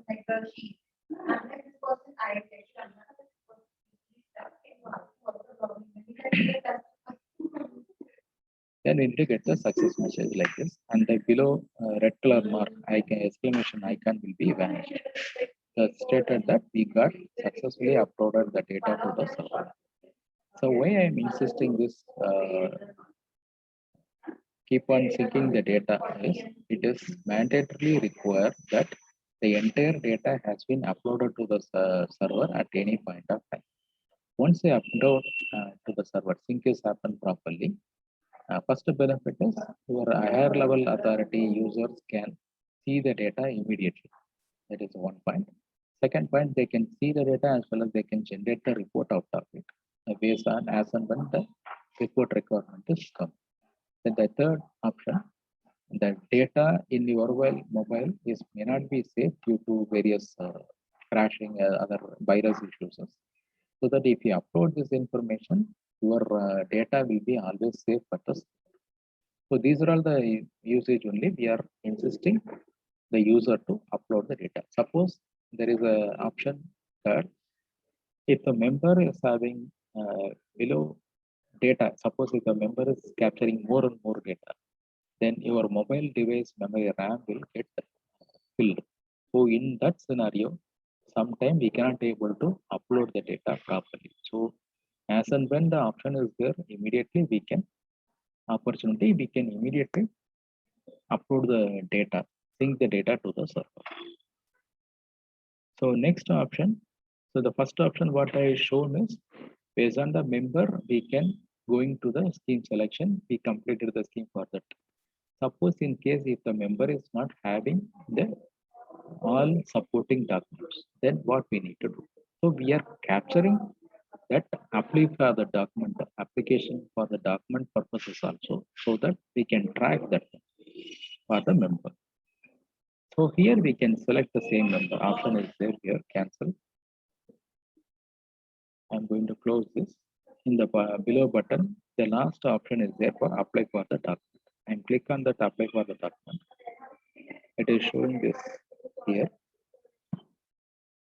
So click on this select member option. Then we can search the member, which user we are going to capture the information.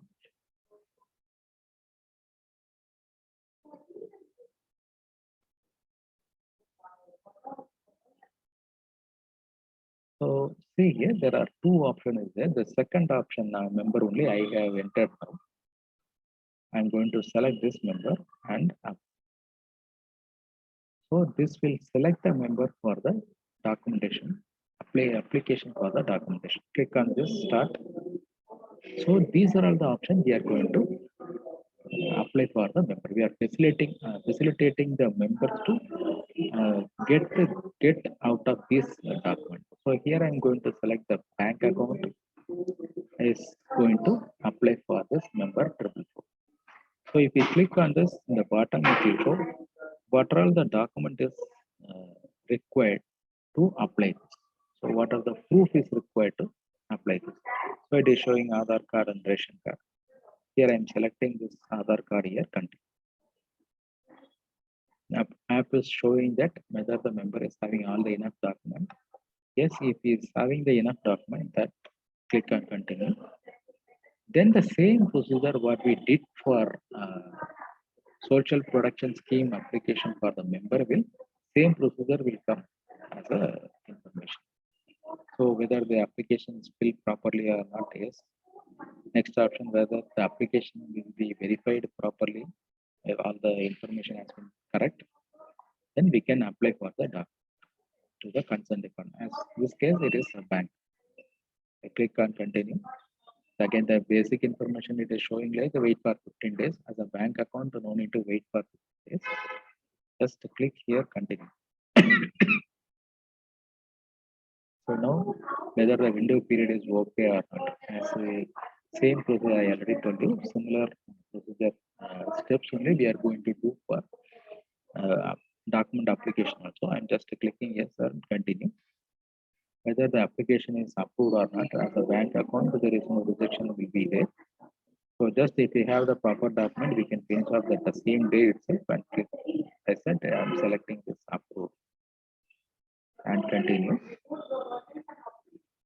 Then again we need to wait whether the application is showing that this dice flow is showing that wait for 15 days. But this case no need to wait. We can directly click on continue. And whether the member got the document or not. Let's say it is a passport of bank account, anything is there. Just we are just entering with the application applied successfully. We got the bank account details as well. So I'm going to click yes here and continue. So which date it is application I received the document. I can directly enter here to month it is maybe September. Then what is the date is 2021, like that I can enter, or simply click on today, it will show this information. So click continue, this get over. So apply for the document got over here. Again, you will get the complete information that what is the member detail. So all this information has been captured here, it will show the complete step. So once it is confirmed, then we need top right side the X mark is the close button, click on this. So this will close the. So we have captured the social production for a member. Same member, we are update for the applying the document for the account creation we have done. So again, if you see in the bottom side, it is showing the red color mark that unsynced data is there. I'm going to sync.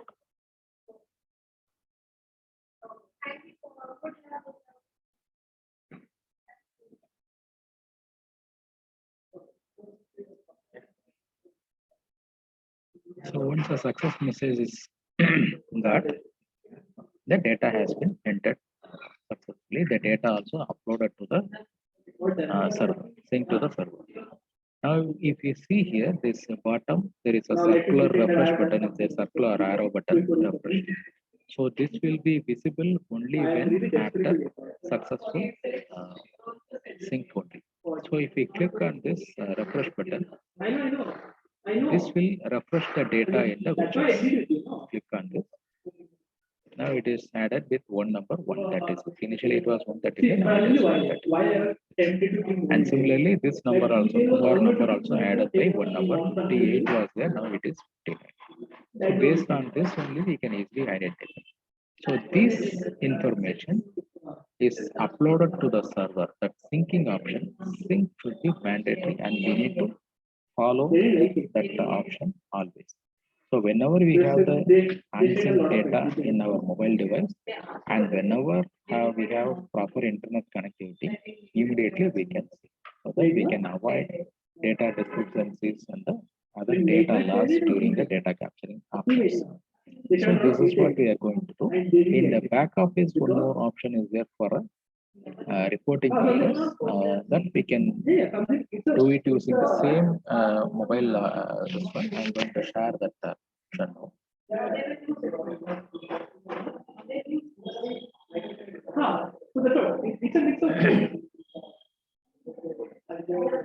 That's all. Like, if I have to leave the Walmart, if I genuinely Any data is there, please ask. By the time I will connect my laptop. We have worked with them earlier. Okay. And our relationship to the work. We had a fallout because of awesome. Okay. But it still came back to it because 5 years के बाद जो effect of the work was much stronger. Second, law is own relationship to Walmart. Any doubt is there, please ask me. Third, we were saying things which they like. इस जो हमने अभी जो डाइसफ्लो app के बारे में हमने बातचीत की, तो उसमें आपको कोई दिक्कत है या कोई डाउट्स है? क्योंकि इस ऐप को आप जब फर्स्ट टाइम आप देखोगे तो थोड़ा कॉम्प्लिकेटेड लगेगा कि इतने सारे डेटा एंट्री, इतने सारे फॉलोअप्स वगैरह। तो यही हमारा डाइसफ्लो का यही है, इसके साथ हमारा एक्सेल शीट भी है। तो इस डाइसफ्लो का यही है कि कैसे हम जो हम ट्रेनिंग ले रहे हैं इसको हम कैसे मॉनिटर करें, कैसे हम लोगों के पास जाए या फिर इस इंफॉर्मेशन को कलेक्ट करें। जैसे आप ये देख पा रहे हैं स्क्रीन में कैसे रिपोर्ट जनरेट होता है डाइसफ्लो के हिसाब से, कि हम डेटा कैसे कलेक्ट करते हैं और डैशबोर्ड में कैसे डेटा आता है, ताकि हम इसमें बता पाए, चेक कर पाए कि कितने लोगों को पास हमने रजिस्ट्रेशन किया या फिर कितने लोगों को। जैसे for example if you have Rajesh, if you have any information on the social protection part, if you can also show us how the report looks like or how the things looks like. Yeah. Actually, here also this is a laptop version. So in the laptop version, it is just a diceflow.in, http www.diceflow.in. This mobile we are using m.diceflow.in. That m is not required for this device, laptop. So after login, it will show you this dashboard information. If required, we can click on this detail. We can generate the report from here as well. We have the prepare export is there. We can click. Then again, if you click on this, it will show you the export option. So once it is done, we can just open, it will show which are all the details is required.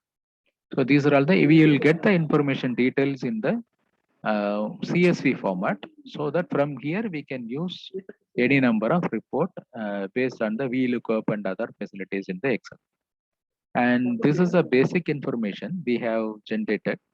This is a complete information. If you see here, we come to know how many organization is there, each organization, how many data has been captured. If you, this is our basic information for our reporting purpose. So here there is a combination of what are all the district is there. Up in the top it is showing what all the state are there. From there we can capture this information. The next option, month wise, how many has been captured. So like that we can generate base report. We have the basic information, data term. From there we can generate the report like this. And even in each and every widget here, based from there also we can export the data into that. And the next option is already predefined report options are there. So there are three report as of now we have captured. There is a SP report, something social production report is there. So click on this report. It will give you the SP related details. This also in the CSV format. So this is it is showing what is a partner name and code. How many aware count is there? How many members has been aware of the scheme? How many members is applied for the scheme? And how many members is availed for the scheme? So how many male, female, transgender, and the total. So if you see in the top, it is showing what is the scheme name, health insurance, travel concession, like that it will show. So while generating for your organization, it will show your organization detail only. So this will give you this report. It is showing basically we are generating the report for our purpose. It is showing all the organization. If you are generating from your login, you will get only the detail of your data only.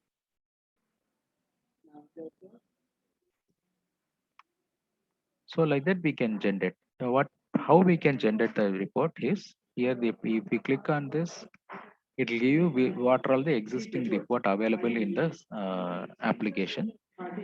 As and when we require, we can generate more and more report. Every report will be available to all the users. So just click on this, then we can name the report, then which user. So if you click on this, it will give you your user only. So that if you want to take a report user specific to one user only, then you can select the user here, so that particular user created how many social protection schemes has been done. So like that you can generate the report. Suppose there is an option in the user configuration. Some user will directly go to the field. They can capture the information. Then that will be goes to district level user. District level user, what they can do, they can view only the data under their district's blocks. So if the district level user can see the data, if you choose the district level user in this name, then the complete district detail will be shown in this report. Similarly, if the user belongs to state level category, that user detail can see the entire state level detail. So it depends on the user selection under the organization, they can see the data. So this is general basic information to generate the report. The thing is, every time we need to generate the report here. Then only we will get the latest information. If you see here, this is a generated time is there. It is on 20th September 2021. So in that case, what will happen? We will get the data only up to 20th September. So now we are into later stage. So how we can do? So every time if you generate the report using the add report method, we can get the latest information. So once it is done, add the report is done, then we can sync the report, then it will give you the detail information here. So once it is done, if we click on this button, this will be visible only when the report is already generated at the server, then it will download to your local system. So every sync, it's you need to check this option. When this button get enabled, the down arrow is the download button is there. Click on that, it will download the report to your local system. So here also we need to take the syncing option. So whenever you get the latest information from the server, sync is required. Sync on that, it will fetch all that. Any doubt is that, please let me know. Rajesh, I have a little doubt. You mentioned this app actually can function offline also. Yeah. So syncing the process requires internet, or Yes, that is yes, also yes. offline? Yeah, login, That way. sync. Yeah, login and sync only internet is required. Otherwise, internet during the data capturing, internet is not required. Okay. That's why I'm telling you. Yeah, yeah. All right. Also wanted to have an understanding if this particular app can run on other phone. So it requires smartphone to run, or they can Yeah, actually, yeah. because there are Geo phone also available now, which can actually let the person access the screen. I'm a little unsure about that. Does it? Will we be able to open this app there? No, once if the Google Chrome browser is installed in Okay. that mobile, then it will be possible. Then we don't need. Perfect. But this application will not function properly in the iOS devices.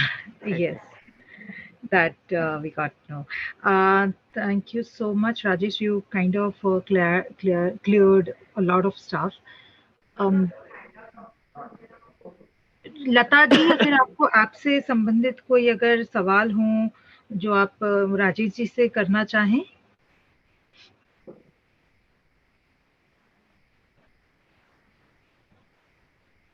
Lata ji, आप मुझे सुन पा रही हैं?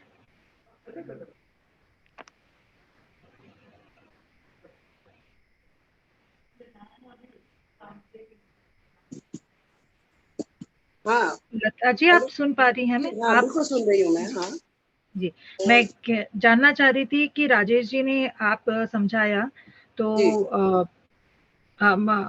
ये शुरुआत में हो सकता है थोड़ा आपको लेंथी लग रहा हो, थोड़ा क्योंकि करने बहुत के सारे बाद ही हमें लगेगा कि बिल्कुल बिल्कुल।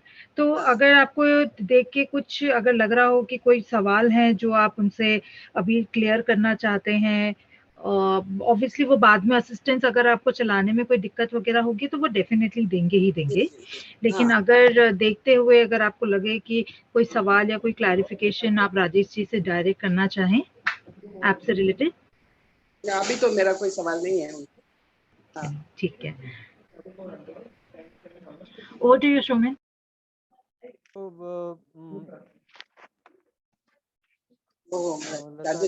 एंड अच्छा बाकी सब चले गए हैं तो ठीक है।